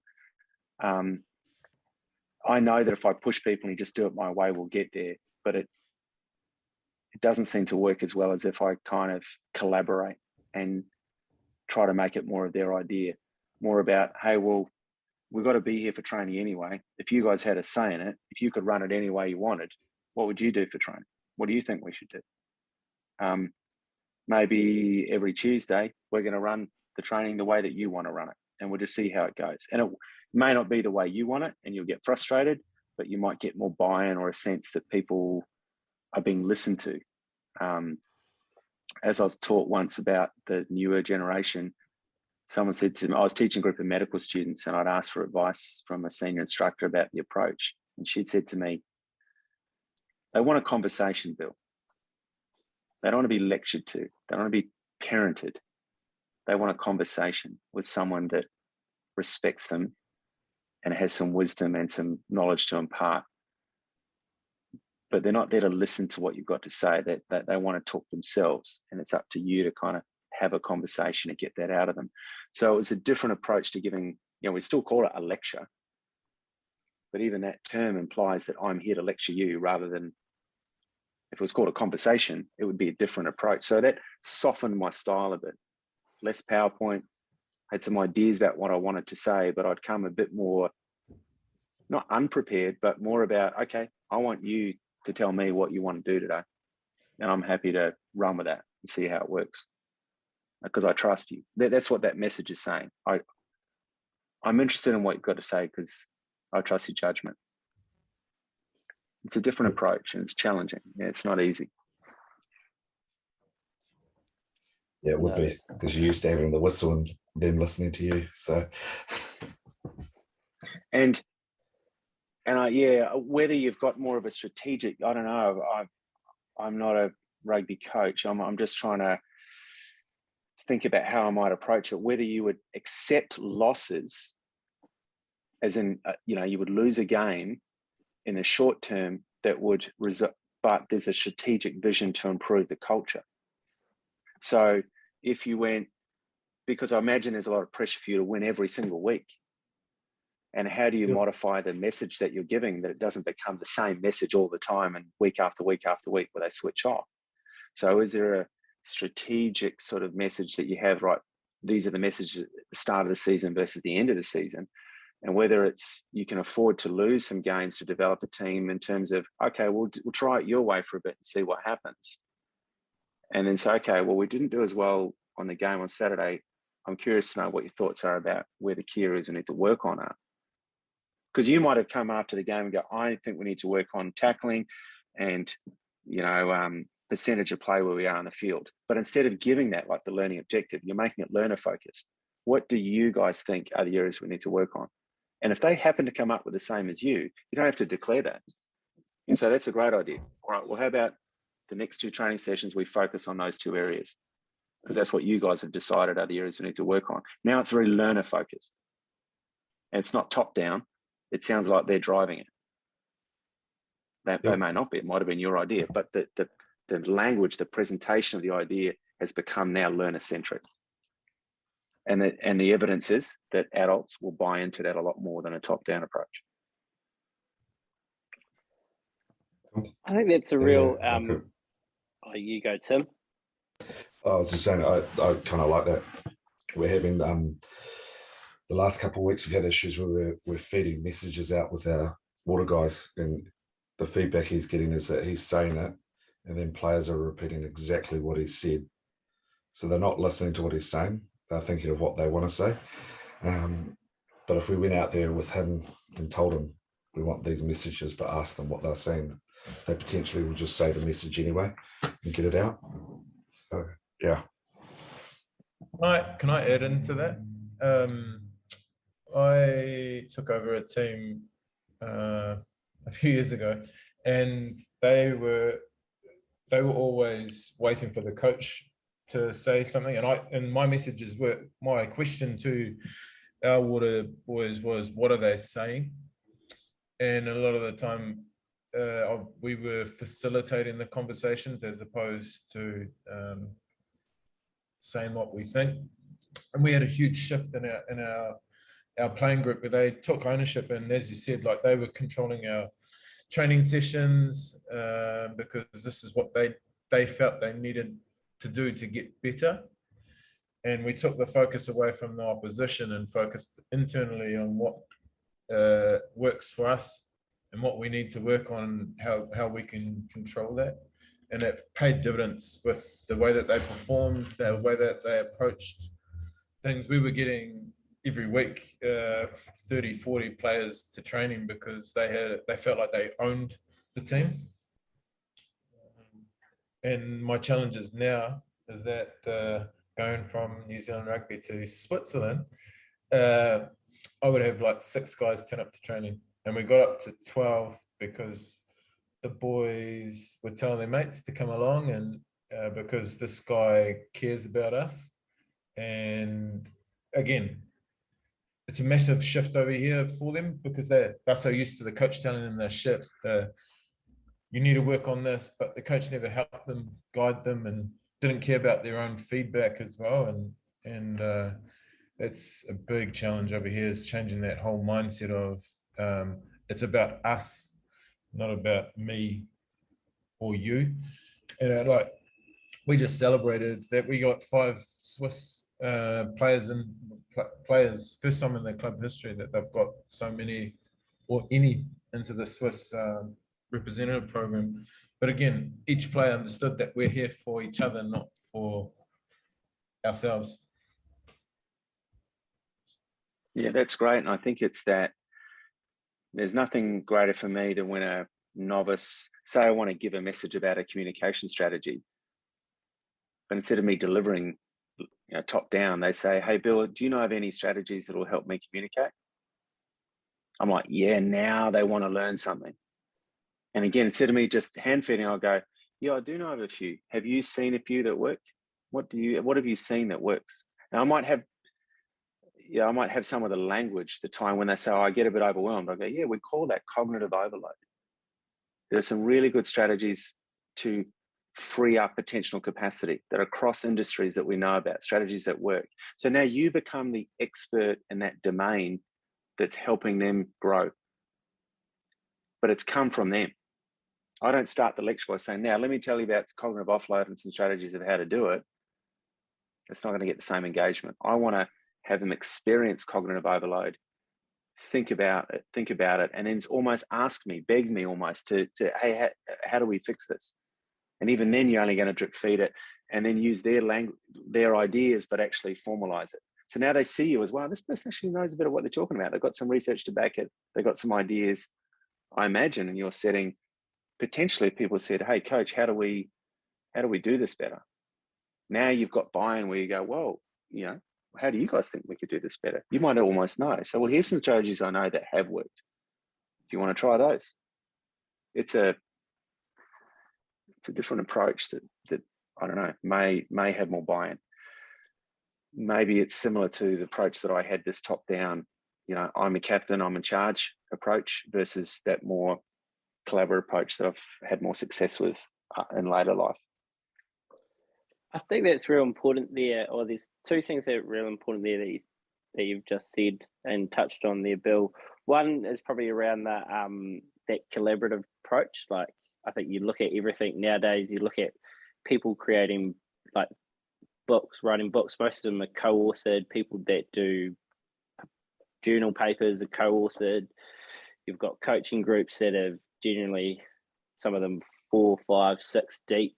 Like, it's not just one person leading it all. There's always a team working together. And I think as coaches, we probably forget that we've got another 20 or 30 odd people or 30 odd minds that can probably contribute to the group which you'll probably notice as well, like when you're part of the unit or even part of the operating theatre, you've got doctors working on patients, but you've also got nurses as well. So everybody's all got their own part to play in the group, and I think you've nailed that up really well.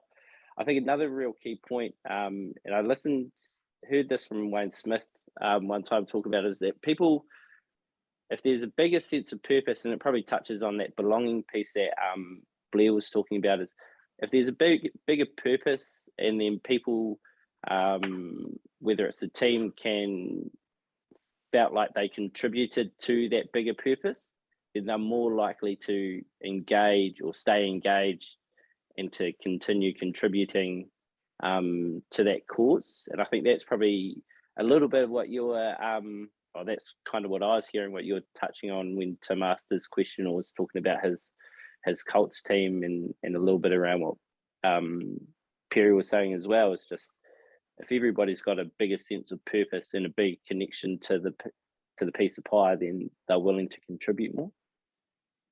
So yeah, that's just what I've picked up on that quick little conversation that you guys had. Thanks. Yeah, and I can imagine too, in your team environments, like, we're very quick to kill out people who thought they were rock stars or central to the success of something. That when we saw people put their heads up to try to go, yeah, that was me, that got pulled down very quickly. And if need be, get rid of those people. It was that extreme. It doesn't matter if they're the best performer. If they think that the team's about them, then we get rid of them. And that's a tough call to make, but it sends a message to the team.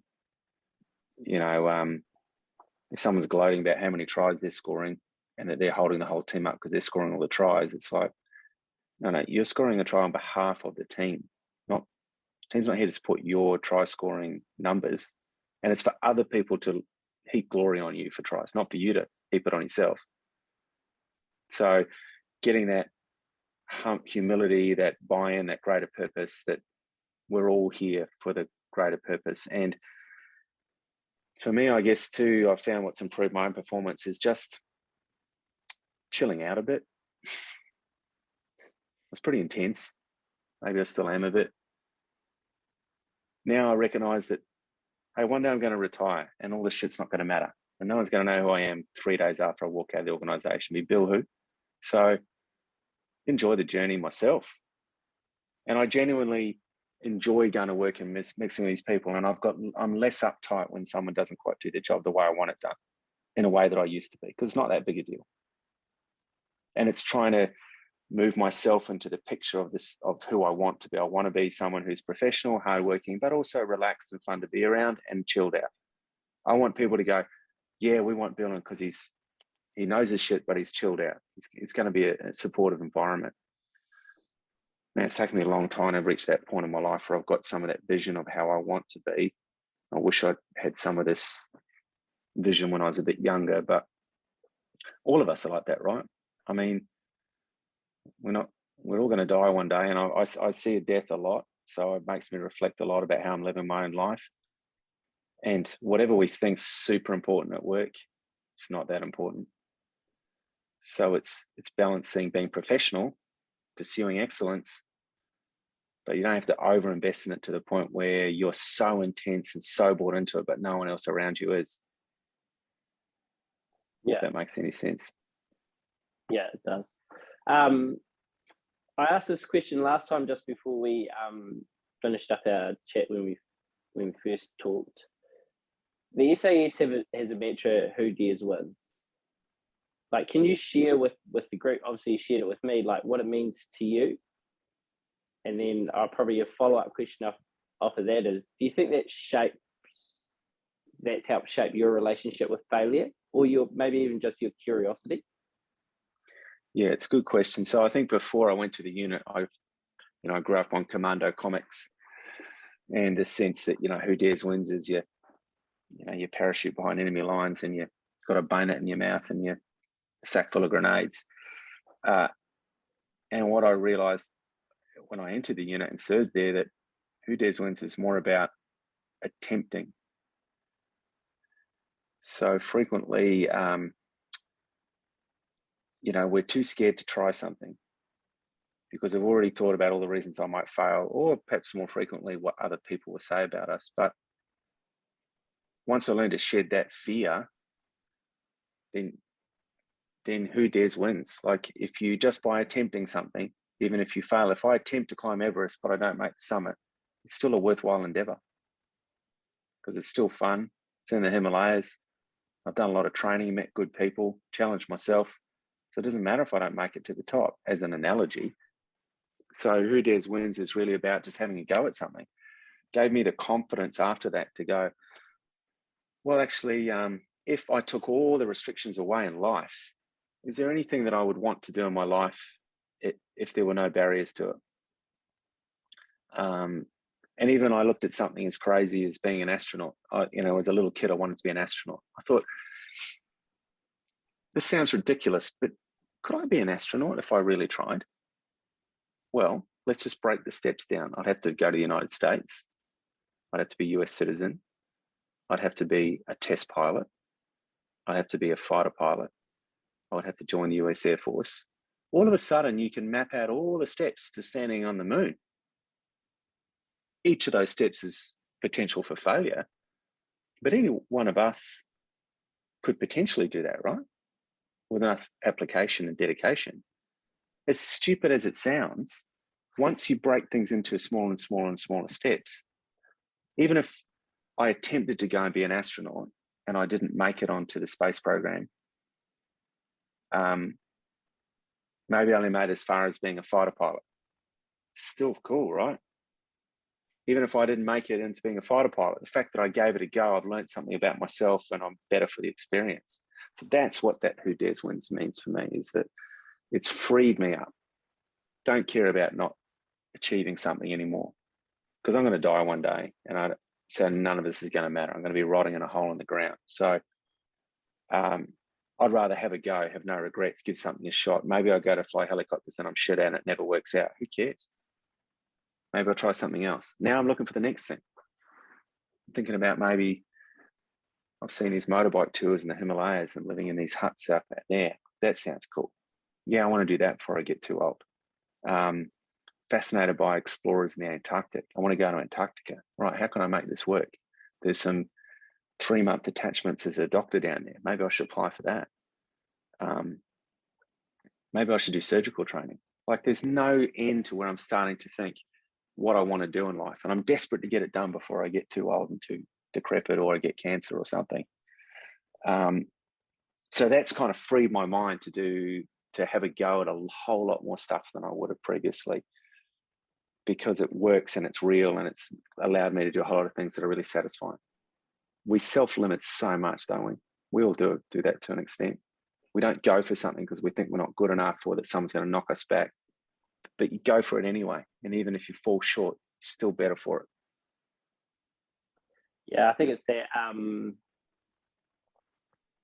I saw something the other day, but it's like I talked to like some of the players like that I deal with, like, what's the worst that could happen type stuff. Like, if you don't do it, we don't know. But if you do it, like, it could be great.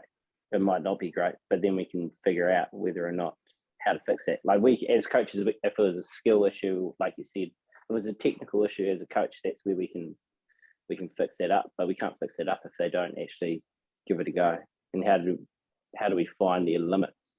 And I think that when you said that to me, or talked around like what who dares wins means to you, like, that just resonated really well. And like, if everybody had that mindset, like, the amount of stuff that could get done would be incredible. But I don't know if anybody's got anything else more to say. I know that we've taken up a lot of your time, Bill, which we truly appreciate. I've got a whole page of notes. I'm pretty sure everybody else on the call has probably got the same. You've had a pretty busy day, so a busy week. So I'll let you enjoy some quiet time and some family time. I just want to say from myself and the team that have joined us tonight, just want a huge thank you very much for giving us a wee peek behind the curtains of what it's like to be in a theatre room, on a helicopter, in the SAS. It's been incredible. I've enjoyed our last chat that we had. You were super kind with your time, and again tonight you've been absolutely wonderful with it as well. So I really appreciate talking to you, and hopefully we get to chat a little bit more. Yeah, I'd love to. I appreciate your time. I feel like I've wanked on for way too long as usual, but just been a real pleasure chatting to you guys. And hey, if you're ever over in Sydney, I'd love to have a beer with you. We'll more importantly 100%. Take for a flight up the harbour if you trust me to, and I'll show you the harbour. It's an awesome city, and it's a short life, man. We've all just got to get stuck in and make the most of it. It's a very short time we're on this planet, so got to make the most of it. Yeah. Thanks for your time. Appreciate it. All right. Go and enjoy yourself. Thanks guys. See you later. Bye.